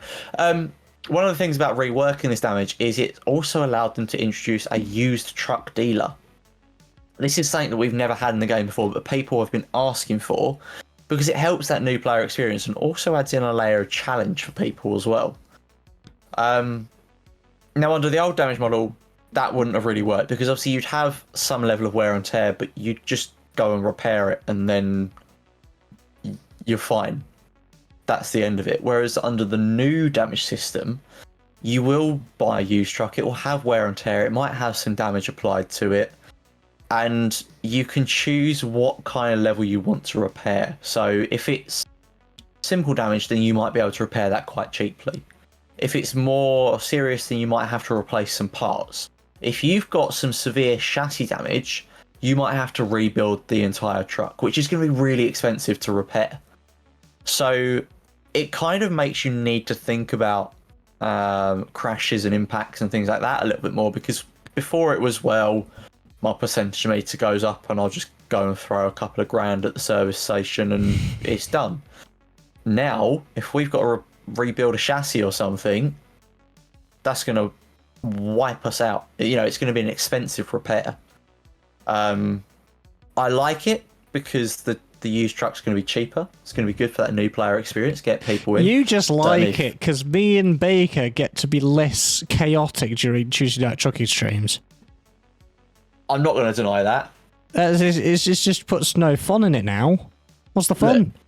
for those of you that haven't seen, they just like to have crashes every 5 minutes and make me go to brown alert. We have a brown alert at least 3 times every time I stream with them. However, they now need to think about this because they will ruin their trucks and then go and have to spend a couple of $100,000 to get their trucks rebuilt because they've absolutely annihilated it. Yeah, but we've got money unlike you in your truck. Yeah, well, you won't have it for very long the way you two drive. But no, it's this is the thing though. It's still a very well.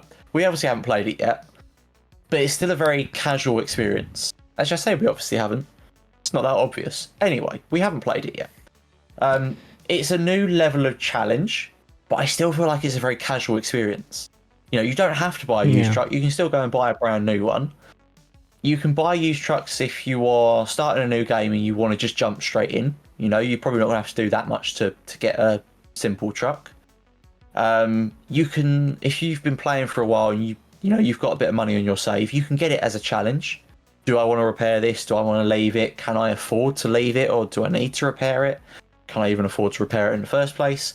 It's more things to think about and a little bit more of a challenge to consider. But I like that. I like that they're adding things that are going to change up the experience, that gameplay, because there is a gameplay loop. You get that in every type of game. In this, it's buy a new truck, make money, buy another truck, make money, buy a garage, buy a new truck. Now you can kind of spread that cost out a little bit. Okay, well, I don't need to buy a brand new truck, but do I get this and then work on it and build it up to being like a pristine truck? Like, it's more to think about. If you're not interested in the game, it probably doesn't bother you that much, but certainly for me, I think it's quite exciting, and it's going to totally change the game for me because I want to go and buy a used truck probably on Tuesday when we stream. So you said, Tom, how do you feel? You said for me to have a look. So I've been having a look, and they haven't physically mentioned something, but I can see by one of the screenshots that they've given. So you've got a truck damage report and a trailer damage report, and by the look of the icons, I can probably determine what they all mean. So it looks like you've got an engine one with wear and damage. You've got a gearing one, again, wear and damage. You've got your chassis, I think it is, or your suspension. And then you've got your kind of main truck kind of shell cosmetic. And then you've got your tyres. So we will get wear on the tyres. By the look of it, yeah.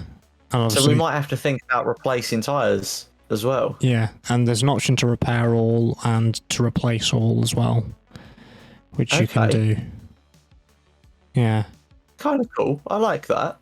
And obviously the rebuilding, as you would say, is what would be called restoration. Oh, okay. Yeah, all right. I got the wrong name, but yeah, for either the trailer or the actual truck itself. Yeah. Right. Yeah. Okay. But yeah, I mean, these are the things. Like, it gives you more to consider. Although I am a little reckless when we're doing streams, I do like the simulation element. As I said, I would prefer it if they went one step further again and did actual visual cosmetic, visual damage. Yeah. Because that's the one thing that I've always felt that is just meh in Euro Truck is the visual element of smacking into something just doesn't actually do anything visually where you would expect it to be. Yeah, I would like cosmetic damage. I mean, to be fair, with them doing this, maybe they can start working on cosmetic damage now. And maybe it'll reduce the amount of people that are reckless in particularly Truckers MP, which, you know, I tend to avoid because everyone drives so incredibly dangerously. I do wonder how people will drive now and how people will react to that. I mean, by this point, I think people will have millions in credits anyway, so I don't think it will affect too much because they'll just go in with a modded account. Yeah, I did think about that, to be fair. Because it doesn't matter if they write off a truck, they can go and buy another one. And in one aspect, it tries to deter that, but it's not going to matter with modded profiles and all that kind of stuff. It's not going to matter. Yeah, that's true. that is true. Yeah, but I do like it. As well as the other changes in this update, automatic headlights have been introduced as well, which is cool. I thought that was already in. No, so automatic wipers were already in. Okay. They're now added it for headlights as well. So Okay. how wipers work at the moment, because I have it enabled, you've got to enable it in the gameplay options, and then all you have to do when you start up your truck is just press your wiper button once. It doesn't actually activate them, it just activates the kind of sensor to turn on. Right, so then when it like you have starts... on most cars now. Yeah, so then when it starts raining, it will just adjust it, and it's just easier when you have other buttons and stuff that you can keybind elsewhere. Yeah. And now is the same for automatic headlights. They've also changed the visuals as well. They've added some new HDR skyboxes, moon, and new weather effects. So I know we usually use a mod for our kind of weather and lighting and stuff, so we might have to just disable that for maybe a few weeks just to see what the default lighting's now like with all these new weather effects, moons and skyboxes and stuff. Yeah, I was going to say, it'll be interesting to see what it's like. I mean, we certainly remember what the base game stuff was like. Yeah. It wasn't bad, but obviously there was room for improvement, certainly. Yeah, that's where the kind of mod is kind of... Yeah. I mean, I think it's probably worth mentioning here, because I don't know if they have, but we know that SCS is quite open to working with mod makers. Yeah. And they have at times brought mod makers onto their team to bring that expertise and that experience in to improve the base game experience. Yeah. It could be, again, they're sort of looking at what the modders are doing visually and going, okay, let's see what we can do to improve this. They're rebuilding parts of the map, the older areas of the map, to bring them up to the modern standards. So they do look at the game and constantly improve it. I've got a lot of respect for SCS software. They really sort of care for their community, not just the players, but the modding community as well. They know that it makes their game, and they fully accept that. I think a lot of developers out there, I think, could learn from SCS in terms of their attitude. I know it's probably not very relevant because by the time you're all watching this would have ended. But right now, Euro Truck's actually on sale for £4.22. Go and buy it. If it's still on sale when you watch... That special offer ends in 19 hours from this recording, so no one's going to actually have it. But, well, if you didn't buy it, you've missed out. But I will say this. That being said, I think that's because of potentially their new DLC for ATS potentially coming out. Oh, yes. They might have done it for Euro Truck and American Truck Simulator at the same time. So they could have done that. I will say, if you haven't picked it up and you're listening, you're thinking, I want to try this, it does go on sale very regularly. See, I was going to mention something else, because later in December, as you will know, we have the biggest Steam sale of the year that everybody waits for. It is the winter sale, which I think should be starting roughly around the podcast release. I think it's the 21st, and we're going to be releasing on the 20th. So it might be a day later. It will be around the time of Christmas, usually on the week of Christmas, when they do the big winter sale, which has the biggest discount. So if I have any bets, Euro Truck will be on sale again at Christmas. So, that's probably a safe bet. 75% off is £4.22 for people that are in the UK. But yeah, that's quite a steal. That is probably a safe bet. As I say, they literally every single sale that goes on, they put it into the sale. So I definitely would say, add it to your wish list on Steam. Yeah. Wait if you want to wait for it, and just pick it up on sale. It usually goes pretty cheap. I'd say it's worth picking up, and you can pick up the DLCs as you go. Just sort of add them in. Despite me tempted and buying a couple of games, I'm trying to wait for the Steam sale. It's the smart thing to do. Yeah. A lot of things go on sale quite regularly. I've got 90 things on my wish list on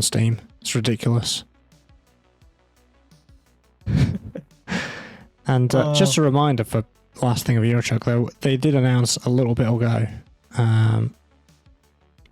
Greece DLC is next. Oh. So that's going to be happening at some point in the future. That's exciting. Yeah. I am always happy about new DLC. So Greece is next. Okay, right. Well, look, Tom, I think we've talked about Eurotruck enough. Mm-hmm. You want to do a year in review? Yeah, the final topic for today's podcast is the year in review of gaming, TV, film, basically anything, any sort of highlights that we've maybe talked about or been interested in or played or watched or whatever. Obviously, there's a lot of stuff that does happen in the year, so I've tried to condense it to a relatively okay list to kind of talk about. We've picked some of our favourites, haven't we? So let me start taking you all the way back to January 4th, 2023, where we had Star Wars The Bad Batch Season 2. So that was loved every second. Quite the season. No, we didn't, because we didn't like the last episode, did we? Okay, yes, alright, fine. I blocked that out. It's almost over it. It's almost been a year. Yes, tech dies. You know, if you don't know, spoiler. But I mean, no, it's not a spoiler at this point. Catch up. I think at this point, you know, with anything in terms of spoilers, I don't think it particularly matters because it's end of the year. I think the people that would want and the most hardcore fans would have already been up to date. Yeah. But that was very sad. I'm still loving The Bad Batch. I feel like we can mention it now. Season 3 is going to be the final season. I don't know when that's coming, but we're expecting it to be quite soon, aren't we? It might be February time potentially. Yeah, because they wrapped on the score, haven't they? Was it the score that they've wrapped on? I don't know. I don't know what they've wrapped on. Yeah. Oh, there's something that they've announced quite recently that they wrapped on, and it's something you would expect to be quite late in the development process. So it's I'm sure it was some audio related thing. Right. Okay. But yeah, like you'd expect that to be quite late in the process. So hopefully we should see it coming soon. But I don't think we have any kind of release date yet. No. But yeah, I am looking forward to season 3. I'm interested to see how they close out that story for the group. Yeah. But yeah, Bad Batch season 2 certainly one of my favourite points from this year. Yeah. So moving from January into February. February 10th was Hogwarts Legacy. For me, it's the same situation as Starfield. I started it. I just haven't finished it at all. Yeah. So I'm in the same boat as you, I think. I noticed you went on it earlier. Not today, recently. Yeah. Yeah, you went on it after Tuesday Night Trucking, didn't you? Yeah. So yeah, you said to me, I've got bits to do, I've got bits to do. Goes on Hogwarts Legacy. Yeah. I had to go and learn magic. I had things to do. Yeah. Yeah, no, Hogwarts Legacy is... I'm waving a pen around, just accept it. Hogwarts Legacy was one of those games where I wanted to stream it, but I struggled to sort my schedule out to fit it in, and then kind of forgot about playing it. But I've recently started playing it again. I was trying to look for something to play in the evening, that I could just put my headphones on and just kind of block out the world. Yeah. And I kind of was scrolling through Steam and saw it, and I was like, oh, yeah, I kind of forgot about that. I left it. Let's jump back in. Let's play a little bit more of it. I've got myself back into it. So there's a possibility that might be something I end up streaming at some point, or I might just enjoy it for myself because I'm a little bit behind the curve on that now. But yeah, Hogwarts Legacy, I was very excited for it when it came out. Obviously forgot about it and moved on because I was trying to hold off and stream it, and yeah, we all know my schedule or non-schedule. But yeah, I still really enjoy that game. I'm still really enjoying the story from it. Yeah. Especially now I've got back into it again. And yeah, I think it was a very well-made game. it's very true to kind of the lore of the world. Yeah, I guess the other thing as well is the gameplay. It just feels right. Yeah. You know, you feel like a wizard or a witch, or you know, you're going and learning things, and yeah, it's really good. I heard a rumor there might be a Hogwarts Legacy 2 coming. Well, there is which I'd like to see. There is a Quidditch game coming from them, which you could sign up for the playtest a while ago. So I think definitely talked about that before. That will be coming next, I think. Yeah, we definitely talked about that before because we worked out that was the reason they decided not to put Quidditch in Hogwarts Legacy. Or actually, say we worked out, we assume that's the reason because I don't think they've confirmed it, but yeah. I'm just a bit skeptical of going back to Hogwarts Legacy because there's no arachnophobia mode, and I don't like spiders at all. It's fine. It's not fine, Joe. I've only encountered spiders once. You'll be fine. Because I remember the one of the early stuff where you have to go through the forest and you're met with some spiders that just come across you. I'm like, ugh. No. At least in Jedi Survivor, there's arachnophobia mode. You can turn them into floating blocks. Yes. Well, it's more low poly, actually. I actually compared them on stream, and it was just the same thing, but without the... What is it? It's the little scorpion thing that you go up against. Yeah, I know what you mean. Yeah. I think it makes it more blocky and more less polygons. But it also takes away stuff like the sharp teeth or stuff like that. Yeah. As well. Yeah. Yeah. So moving on from Hogwarts Legacy, on to February 24th, Kerbal Space Program 2. This is something that I have. It's in early access. There's meant to have been, or there is a science update this month. Okay. Yeah, so obviously it's a bit of a fun game where you try and build a rocket and attempt to launch it. Whether it will succeed or not, that's the kind of part of the fun of the game, is testing and seeing what works, what doesn't work, trying to get up to atmosphere, trying to get as far as possible, trying to put something in orbit, trying to get to the moon or some far out away planet. I've managed to put some stuff into orbit. In fact, I recreated my own version of Thunderbird 3, and I put that into orbit. So that's now orbiting Earth, or whatever Kerbin's call. Is it called Kerbin? I can't remember what they've named it as. Something like that. But yeah, it's cool. I think there is meant to be at some point co-op multiplayer, which would be so cool and fun to do. So it's a fun game. I haven't played it in a while.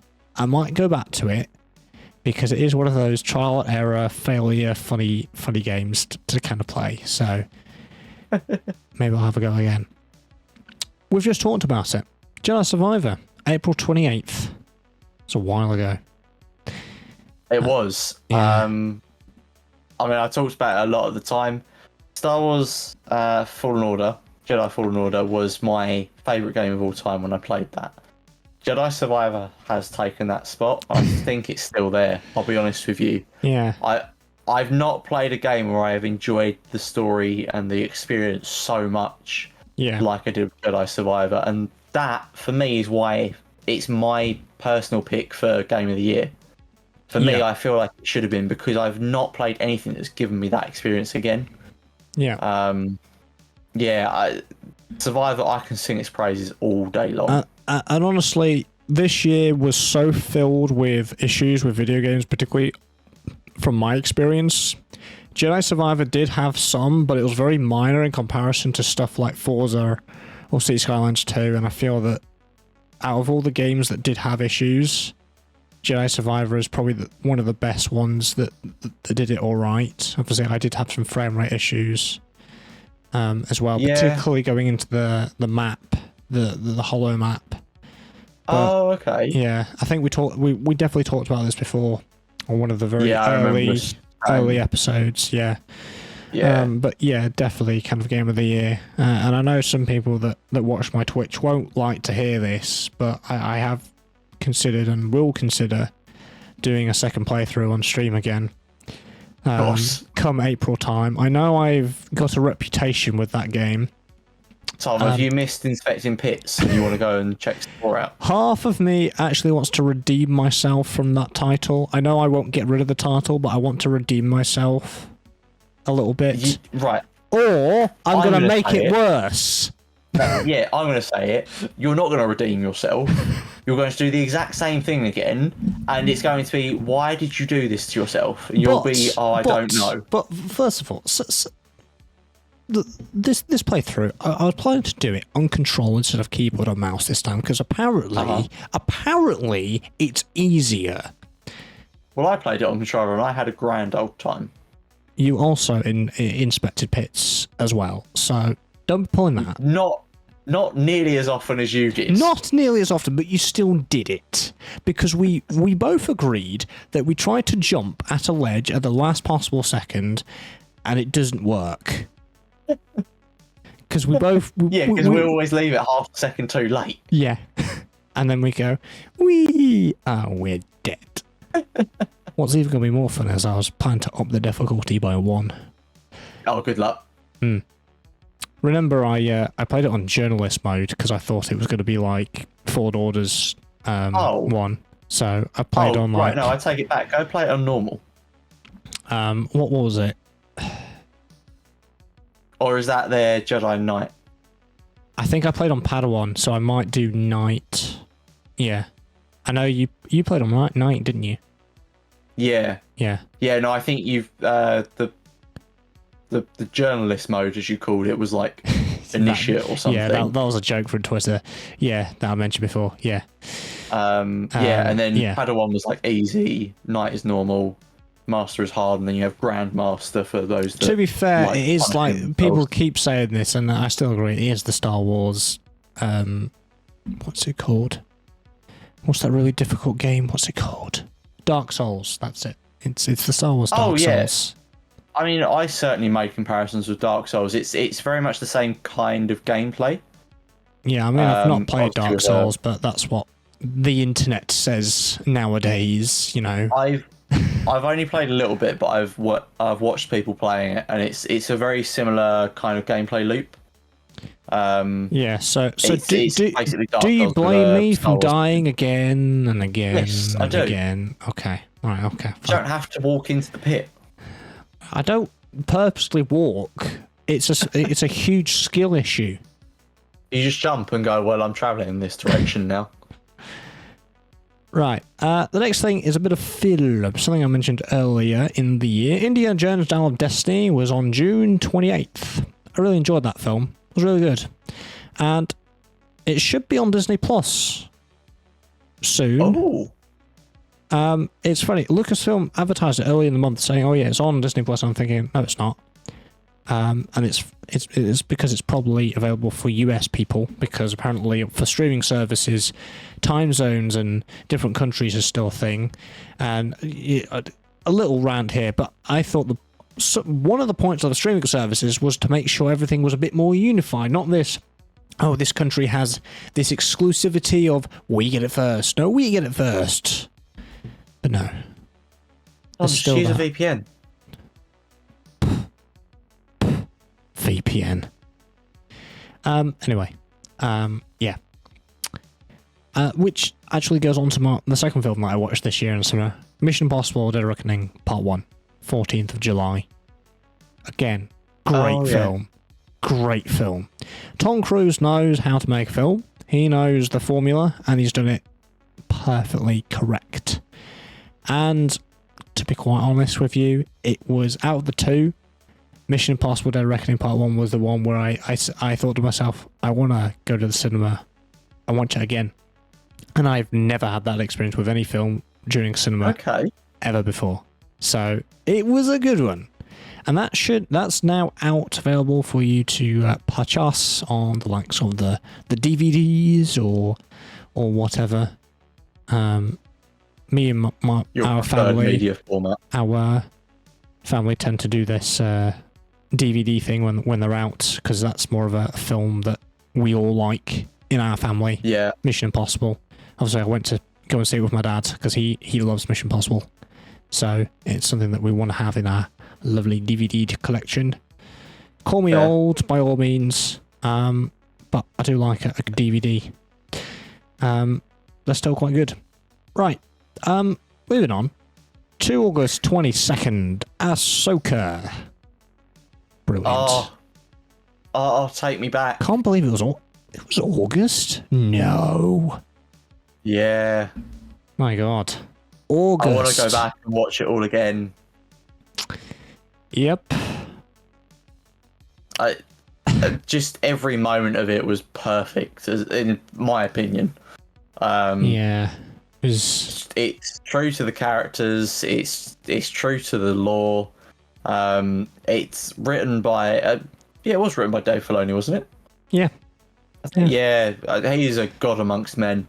It's just season 6 of Rebels. Yeah, basically. But yeah, I just loved every second of it. I'm looking forward to season 2. Yeah. And I mean, I feel like we have to mention, we made a big thing about it at the time, but I have to mention Ray Stevenson, who played Bone and Skull. Such an incredible actor. Thank you very much for your contributions to acting as a whole. And I'm so glad you got to be a part of the Star Wars universe and we got to experience that as well. Yeah. It's a shame we won't get more from him. Yeah. It really is. Next on the list, August 25th was Gran Turismo. No, I haven't actually seen this film, but I thought it was relevant because I do like sim racing. And this was actually a nominee in the Game Awards of one of the categories I didn't cover earlier. And so they had a category of best adaptation, so adaptation from a TV or something like that. Right. So Gran Turismo was nominated for that. Another one was The Last of Us, which won, actually. No surprises there. Oh, okay. So The Last of Us TV series won that, but it was part of the vote for that. And it looks like a good film. It's still a film I want to watch. That's quite good. I think it was probably one of the least marketed but underrated films maybe of this year. But yeah, if you want to have a look at sim racing going into real racing in a film aspect, more Hollywood obviously. It's actually based on a true story. Go and have a look at that. September 6th, we had the appearance of Starfield from Bethesda. Yeah.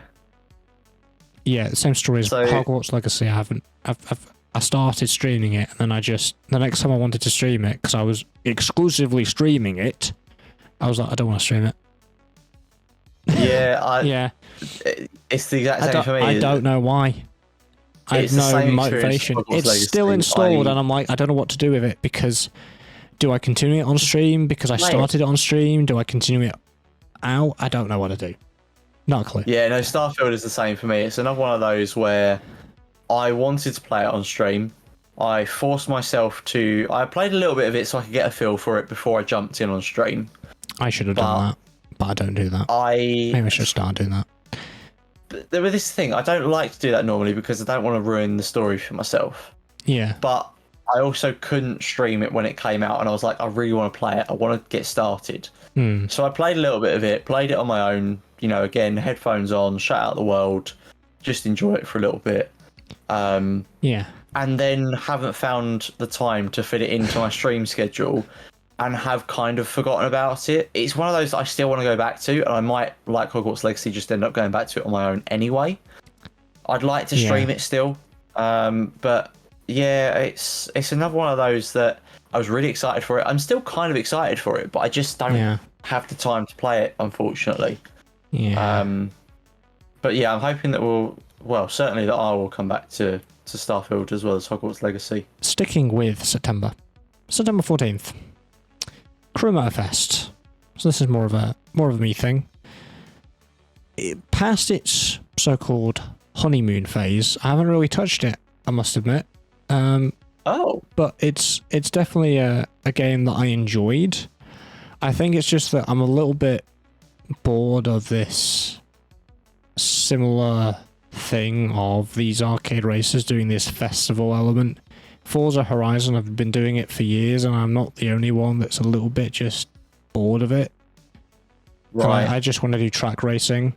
I was excited for it coming up to it. I was excited for it when it came out, but past that more honeymoon phase, I've not really touched it, unfortunately.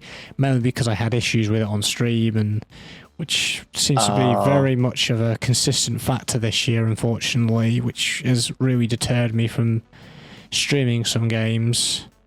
Being a bit skeptical, oh, is this going to screw up? Because I don't know if it's going to screw up. I play it normally without streaming it, it's fine, but then when I put it through my streaming software, it's just, yeah, I don't know. Yeah. Yeah. So, Crew Motor Fest was September 14th. September 21st was Payday 3, and I can say, past the honeymoon phase of that, I'm still really enjoying that. I've now You haven't stopped playing it? No. You've noticed, have you? Yes, I have. I have breached the 100-hour mark on Payday 3 now. So I've been utterly enjoying it, despite its shoddy launch with its servers. It's been redeeming itself with its content updates. There's a content update coming next week. Next week being week commencing on the 11th for its first DLC coming out. So new heist, new enemy coming out, bunch of new changes, new skill line. Yeah, it's going to be good for Payday 3. I'm looking forward to doing more with it. I've also been streaming it a little bit as well. Next of all, Forza Motorsport, October 10th. I'm going through the games I'm just excited for this year, aren't I now? So Forza Motorsport, I mentioned it earlier. It's not great, but it's not terrible. I am excited for it. I do enjoy playing it, but it does have issues, and I can't ignore those issues because it does. Yeah, I was going to say, you were very excited about it when it was coming up. When it came out, you had a few gripes, but you were like, I'm still enjoying it. There's a lot of things that I think are good. But yeah, it seems like you found more issues as time has gone on. Is it still one of your favourites from the year? As I said before, it's the Forza Motorsport I've probably put the most time in terms of hours into. Right. In comparison to any other Forza Motorsport I've ever touched, ever. But I do agree with other people's concerns and how they've done stuff, and the single player is okay, but isn't great. And because of the bugs, the glitches, and particularly for some reason, it lagging badly through me streaming, but not me regularly playing, and PC performance in general was shoddy. But past that honeymoon phase, as of recently, it's funny, when there's new information about it, I am more than happy to be motivated to make a YouTube video about it for my channel. But when actually playing it, it's the same with any other game that I might be a little bit excited for. I'm motivated to share information for the channel, but playing it on my own for fun, I haven't found myself playing it that too often, unfortunately. That's a shame. Yeah, it might just be because I'm interested in some other games right now. I've gone back to World of Warships, for example. As I said earlier, I've been playing the finals now, so that's been a really fun one. And it also depends what my friends are playing, because they're like, do you want to play Ready or Not earlier today? So I went on that. Because some of these games, my friends do have Payday 3, but it's just some of the games I don't share with other people with. October 24th, City Skylines 2, another one of mine. Similar story to Forza Motorsport, coincidentally. Not in the way that you think, though. I still enjoy it. But I found myself not playing it outside of content creation. Again. Now, as you know, I had a break from streaming for a week in November. And it was one of these was to do a City Skylines 2 stream. Now, I love City Skylines. I enjoy playing it.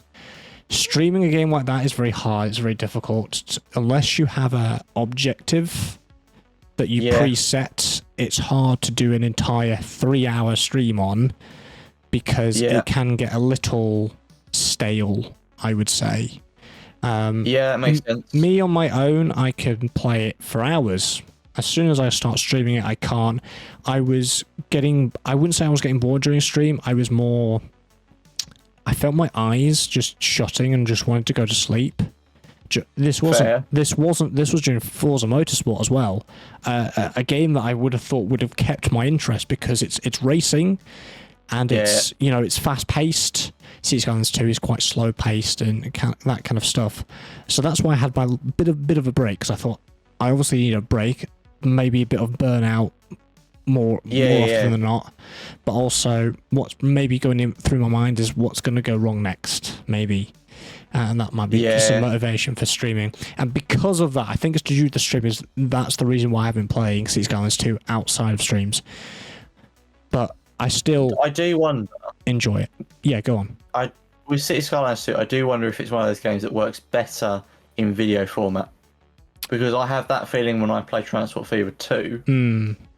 I feel like that works better in a video format, where I can sit and ramble for half an hour or however long I do a video for. Yeah.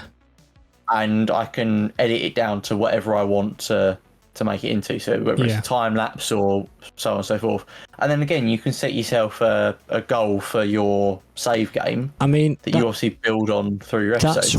That's what Jay, one of my mods, suggested. For those that don't know, he mods my chat every stream.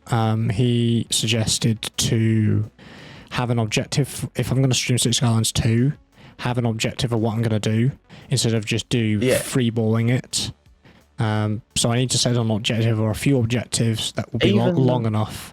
But then again, I'm so set of saying, okay, I want to stream for 3 hours. Maybe I should stream until the point where I'm maybe getting a bit borderline, and just end the stream earlier, potentially. I don't know. Well, that's the thing. So this is one of the things I think with doing it in video format, or an argument for that anyway, is you can then rather than having a big overall goal for the save game, you can just go, I want to build a city.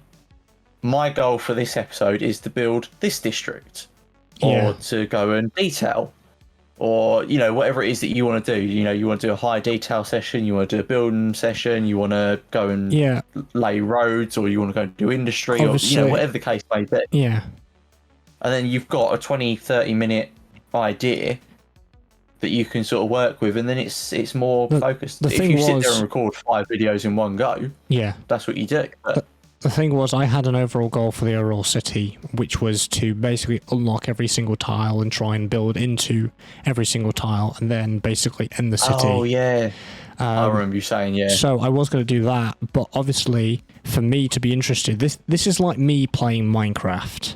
When I play Minecraft, which was a long time ago, I when my friends suggest it, I say no, because I know I will get bored very easily. It's too open for me. I need some sort of nudge and direction of some sort of objective, and that's why I haven't done in Cities Skylines 2.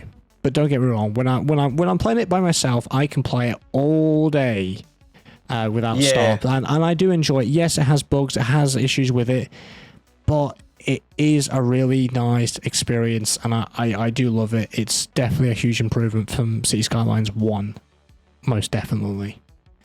Yeah.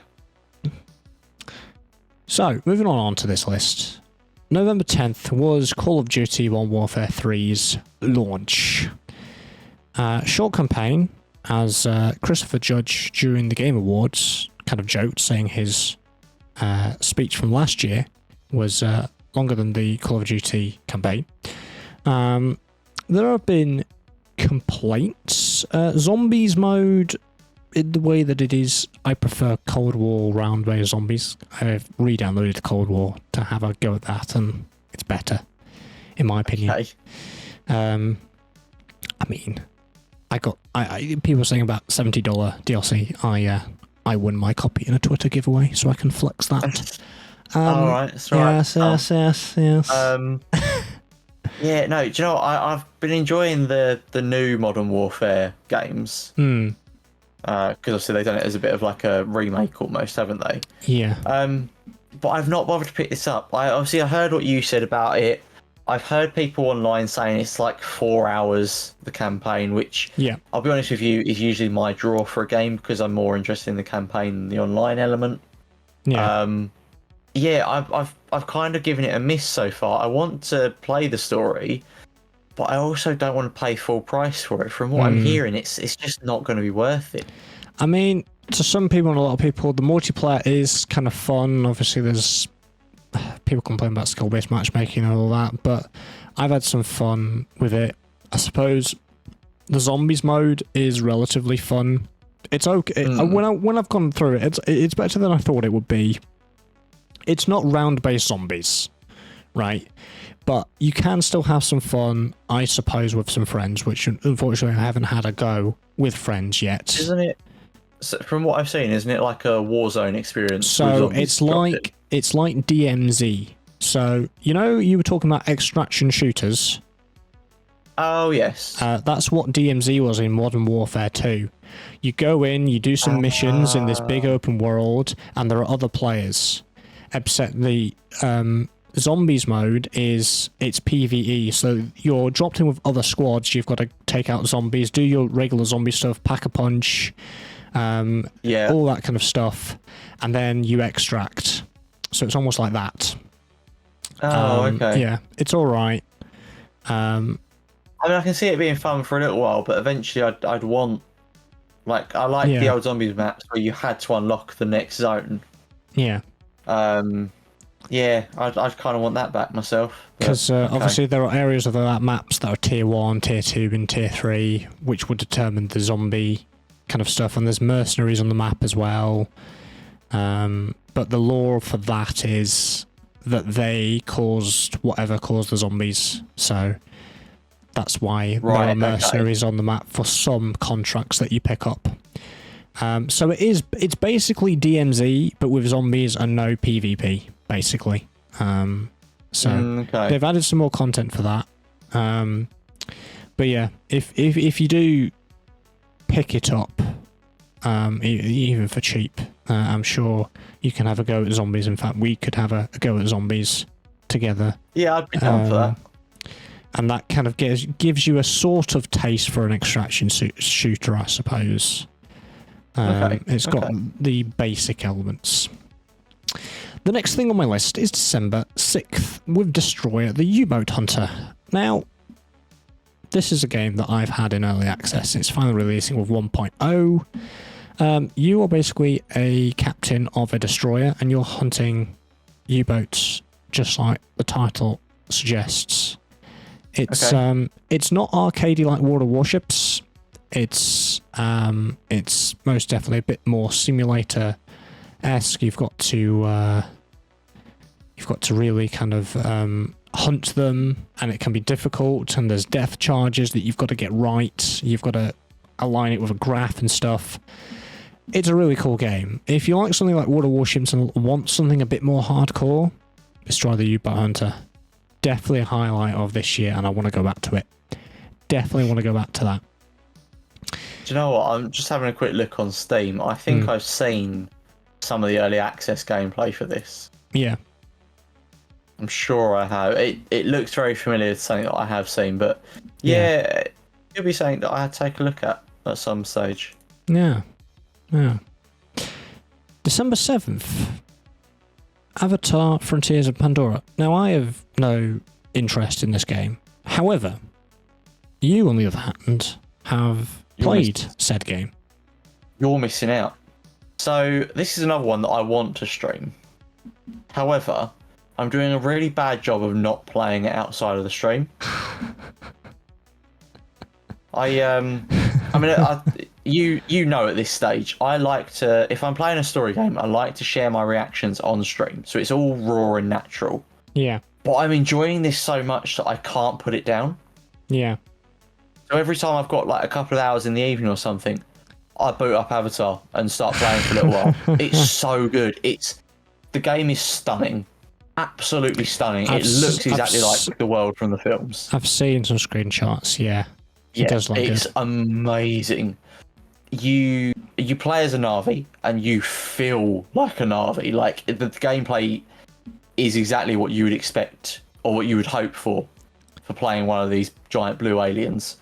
And I've not gotten that far into the story yet, but I'm really enjoying the story so far. You know, kind of, I'm not going to go too much detail, but kind of like learning and finding out about other Na'vi and stuff like that. It's great. I'm loving every second of it. I'm not going to be able to do a spoiler-free playthrough because I'm going to probably be playing all of it. The only concern I have is I've heard a lot of people saying online that it's only about 11 hours, the campaign. That's all right though, to me. Yeah, I don't know. I mean, I like it to carry on, to keep going, but yeah, we'll see how quickly I get through that and whether it actually is about that long. But yeah, it's certainly one that I'm enjoying. Obviously, it's only just come out, pretty much. Yeah. If people haven't picked it up, I totally recommend you pick it up and give it a go. Even if you're not really a big fan of Avatar, I think it's just a great game. Yeah, that's the thing with me. Get your pitchforks ready, because I haven't watched Avatar, any of the films, at all. So I don't really I don't really know. I don't really know too much. I know there's something to do with the blue people, and then there's humans, and then yeah, that's my extent of my knowledge of Avatar. There are blue people and humans, and they don't work well together. Do you need me to give you a crash course in Avatar? You might do, yeah. Do you want to do it now, or we can do it later? I think we can do it later. All right, cool. Yeah. I think that's probably why I wasn't interested in the game, to be fair, because I've no interest in the film, really. Although I understand the story, I watched the Ubisoft's whatever showcase when they explained that, you know, that they were captured by whatever group it is, and then did she escape? Is that the story, or was she sent away? It wasn't escape, wasn't it? Yeah, you escape. Yeah, and then you go back to your own culture, isn't it? Really? But kind of, yeah. But you're trained as kind of one of them anyway, so you're more combat proficient, right? Yeah, yes. it's hard to explain without giving too much away because it's still very new. I don't really want to give stuff away at this stage, but yeah, you were. I guess I can say because it's in the very first sort of sequence that you see. You were captured whilst you were young. You were raised in an RDA facility. RDA is the sort of the human group. Then it kind of cuts to the end of the first film. Which is when Jake, one of the humans that's driving the Avatar, decides to turn on the humans and attack them, and you're in the facility as they come in. They're like, do you know what? I'm just going to kill a lot of you. Wow. And then you wake up around about the time of the second film and you break out. Yeah, it's kind of that, and you've obviously, because you were growing up in a facility, you kind of learn things and pick things up. Yeah. But you're a child of, to use the name of the pre-order DLC, you're a child of two worlds. Because you are born and bred Na'vi, you have all those instinctual things, but you also were raised by humans, so you kind of have that other understanding. It's very strange. It's one of the things that I'm looking forward to exploring more in the story. I'm hoping they'll sort of expand on that a bit. Yeah, that's the kind of general, because they went through the basic story outline of you getting captured and you escape and all that kind of stuff. They mentioned that in one of the, I think it was the whatever Ubisoft's showcase was earlier in the year when they showcased Avatar. Yeah. So that's all the extent that I know about it. So it won't really be too much spoilers for most people if they've watched that.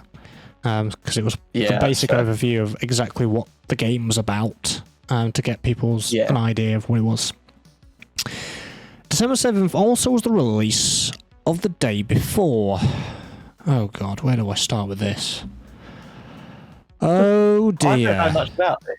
So, a few years ago, Fantastic, the studio, released some really nice looking. It's a survival MMO zombie apocalypse game, which I was interested in.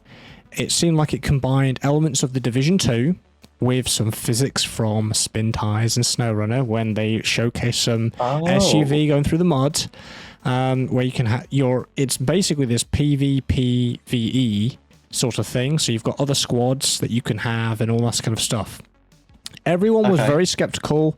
There was all this kind of controversial stuff about them copying assets and not being truthful and not really being very secretive about stuff and the game not existing and loads of delays. And it finally released and it looks like they've stripped 90% of the original vision of the game from what we got. I was very skeptical. That's why I went to watch some streamers, because I was like, I'm interested in this game, but not if they've stripped half the features that they're meant to. They've showed hordes of zombies really early on. In fact, they've deleted all those videos from their YouTube channels now. Oh, that's never good. They're looking real sauce right now, and people are not happy because they've stripped half the stuff, and they've made it an extraction shooter. So the whole thing was meant to be an open world thing where you have your own base kind of cabin thing which you manage, and you're in this town of, is it Woodbury or something, and you have to gather resources and do stuff for them, and all that kind of stuff while fighting zombies with other players in the mix as well. But now it's the safe space is Woodbury. You've got the different people that you talk to, which is obviously standard. You go in, you do some contracts, you do some zombies, sort of stuff, and then you extract back out. And we're thinking, well, that's not what they advertised originally. They've completely changed it. And I think they're trying to cover up that big change. The graphics don't look as good as they have. Half the features are missing. There's no voice IP, and we can see it in an early video. Vaulting and basic animations over barriers and stuff, that's been removed.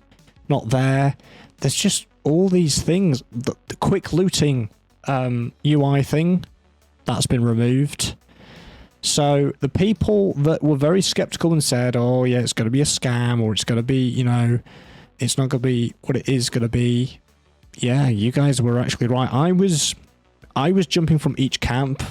Really, as these updates came along, 1 minute I was thinking, yeah, it's not really real with this game, to the next of, actually I have hope that this game's going to be quite good. I was very back and forth, but as I said earlier, they showed hordes and hordes of zombies coming after you, and the most I've seen a streamer go up against is 3 zombies.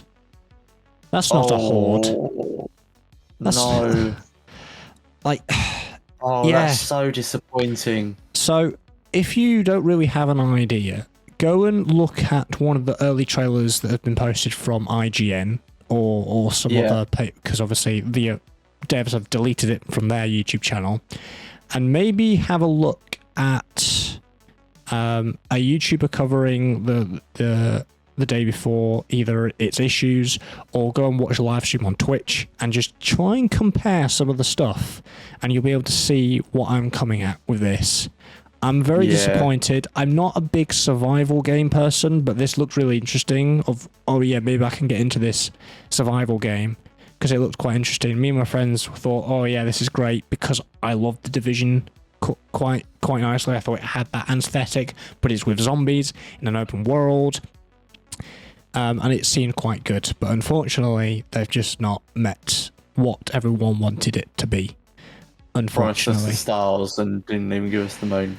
Yeah, it's very disappointing, and I'm glad I didn't buy it day one. I mean, they're charging for $40 or 30 quid for us for a very dumbed down game that's now an extraction shooter. And by the calculations of how many people were on it on day one, apparently people broke the servers because so many people bought it. They probably cashed up millions now, unfortunately. Yeah. Now either really sad. Either they can do No Man's Sky, take on community feedback, and actually improve the game, or ignore everything what the community has said. But with all these delays and stuff, and there was apparently an engine move, they moved game engines as well, it just seems more and more out of that realm of they've really changed it and not actually told the player base that they've changed the direction of the game, which is false advertising. I wouldn't necessarily say it's a scam, but it's very borderline, I would say. I would say it's false advertising at this point. Oh, that's not good. Yeah. Talking of survival games, Icarus, which is another survival game you drop in. You've got this all open world from space. So you drop in from space, all this open world. It's just a general survival game, which is quite cool. Had a free weekend the other day. I really enjoyed it.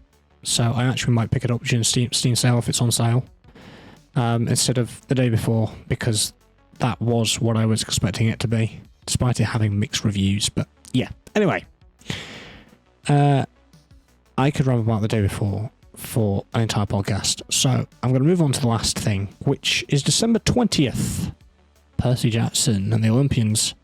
We haven't actually seen this yet. It's in the future. No. But it's something we're looking forward to this year. And our last highlight. Yeah. I wanted to include it. It's, as you say, it's not out yet. I mean, at time of recording, we've got 10 days to go. Yeah. I think we talked about this last month, didn't we? Yes. It's something I'm really looking forward to, and I wanted to include it because, yes, it's not out yet, but it's something that we've kind of covered, and I've been keeping an eye on it through the year. And yeah, it's just one of those things that I'm very excited for, and I'm 99% confident that it's going to be a very faithful adaptation of the books. You may remember me talking about this. It's from a book series. For me, it was one of my favourite book series growing up. So, it's got a very special place in my heart. And a faithful adaptation is obviously what I'm hoping for. Rick Riordan, the writer, has been heavily involved in every stage of the process. He's been making the casting choices. So we know they are going to be true to the characters from the books because who knows them better than the writer himself? Yeah. I'm very hopeful that it's going to be good. We get a 2-episode special on the 20th, which I'm very much looking forward to. I'm just really excited. It's something that I've wanted for a long time. We're finally getting it. We're going to be getting a season for each book, which means this will be going on for quite a few years. Yeah, I'm just really excited, and I thought it needed a mention. Yeah, obviously, probably one of my favourite book series when I was at school. I've got a bunch of books of them as I own them, just as much as I like the Alex Rider series. In fact, both series are going around the similar thing. I've mentioned this before, the fact that the writer has been involved in the TV series that airs on Amazon. Obviously, we've had 2 seasons of that now, and it's been great. And it seems like it's been happening the same with Percy Jackson. The 2 main book series that I read at school are becoming on screen, which is great because I'm more of a visual person than reading now. So that's great for me anyway, for congesting media. I'd actually forgotten about the Alex Rider series, but I'm with you on that. That's another one that I really enjoyed growing up. I do feel like they've changed it a little bit for the Amazon series. Oh, have you watched it? Yeah, I have. I found out and then went and binged it. Yeah, it's so good though. It's incredible, and even though I feel like they've changed elements from the books, it still feels very faithful to the books. Yeah. It still feels very much like Alex Rider. They've just obviously jigged it around a little bit to make it work for the new format. But I think we've discussed this before. I think it's because Universal Pictures still might have the rights to the film that they made a few years ago for the first book. I'm sure we've discussed it. Maybe it was on an earlier podcast. Yeah, but I think it was. You're right. We talked about the Stormbreaker film. Yeah, despite... the author being involved in the TV series now, but Yeah. Problem if you sell the rights to the film, Yeah. Despite doesn't matter if you're the author or not. You Yeah. can't then go and make a TV series on your own book. It's frustrating, but yeah, they've obviously had to work around that. Start from the second book. Yeah. But yeah, no, it's worked out really well. I'm enjoying it. Actually, I think they might be just doing it out of order now. Might be going a little bit James Bond and just doing a book as a series. Yeah. But yeah, that's another one that's a really good adaptation, and I'm certainly enjoying it as well. Yeah. Yeah, I will report back on Percy Jackson and let you guys know how the first season was. I don't actually know if we're going to get the full season before. No, I'm not. I'm just looking at the Wikipedia page because they've got the air dates on there, or what the air dates should be anyway. Yeah. Looks like 8 episodes in total, and the final episode is going to be the 31st of January. So, yeah. Yeah. Anyways, right. I think, unless you have anything else you would like to talk about. No, I think that's us done for this month. I want to say a big thank you to all of you for sticking with us throughout this year, as we have started in our podcasting journey. This is, of course, the end of our first year doing this, and Tom, I don't know about you, but this has certainly been an experience for me. Yeah, obviously we've adjusted stuff as we go along, but we're still learning because this is, again, I said this last month, this is the longest podcast we've ever done. We've blown last one out of the water. Have you seen how I was just looking at that. 2.5 hours? Oh, brilliant. For those wondering, we actually aim for an hour podcast, but for some reason, we end up rambling so much, we just go over. Which is exactly why we made a podcast, because we just sit and ramble all the time. Yeah. At least we're on brand. Yes. It's fine. Maybe next year we can be a bit better, you know? Yeah, I'm not going to hold my breath. But yeah, to all of you who have stuck with us, especially if you stuck through this one today, thank you so much for sticking with us. Every bit of interaction you've given us, whether it is just watching the videos or listening to the podcast, whether it is, liking, commenting, subscribing to our channels, whatever it is that you are doing, is all really helping us. And we really appreciate the support that you guys are giving us. And, from what I'm hearing, certainly from the people I chat with, you guys seem to be enjoying it. I guess that's why you keep coming back. So again, thank you very much for that. We will be back on the 31st of January. That's when the next podcast will be going out. The last day of January, actually. Yes. We're going to have a little review of how this year has gone. So you might see some things change. It might not. We don't know what that looks like just yet. But stick with us. We will try and give you updates as we go. And obviously, you'll see us at the end of January in whatever format we decide to go forwards with. Yeah. I also want to say, and I said it at the start, I know, but I hope you'll have a fantastic Christmas or whatever holiday you choose to celebrate. This has been our Christmas special. You see I've got a Christmas hat on. Look like a Muppet. Tom, you said you got a Christmas shirt on today? Yeah, you can't really see much of it, too much, but it's the Coca-Cola truck t-shirt I've got on today. Love it. Yeah, definitely so that's obviously a very iconic kind of Christmassy thing, and very, very fitting for us, because obviously our trucking, for choosing out trucking, I'll have to bring this out at least once a week now, particularly on a Tuesday, to wear it. Just so very fitting, actually. Yeah, yeah. Okay, look, I've already said about it, but if you haven't, please do give us a follow on whatever platform you choose to watch or listen to us on. Please do give us some kind of rating, and if you can, give us a review on whatever platform you choose. Again, it all helps us, and it gives us a little bit of feedback as well. We love to hear what you guys are enjoying or what you're perhaps not enjoying.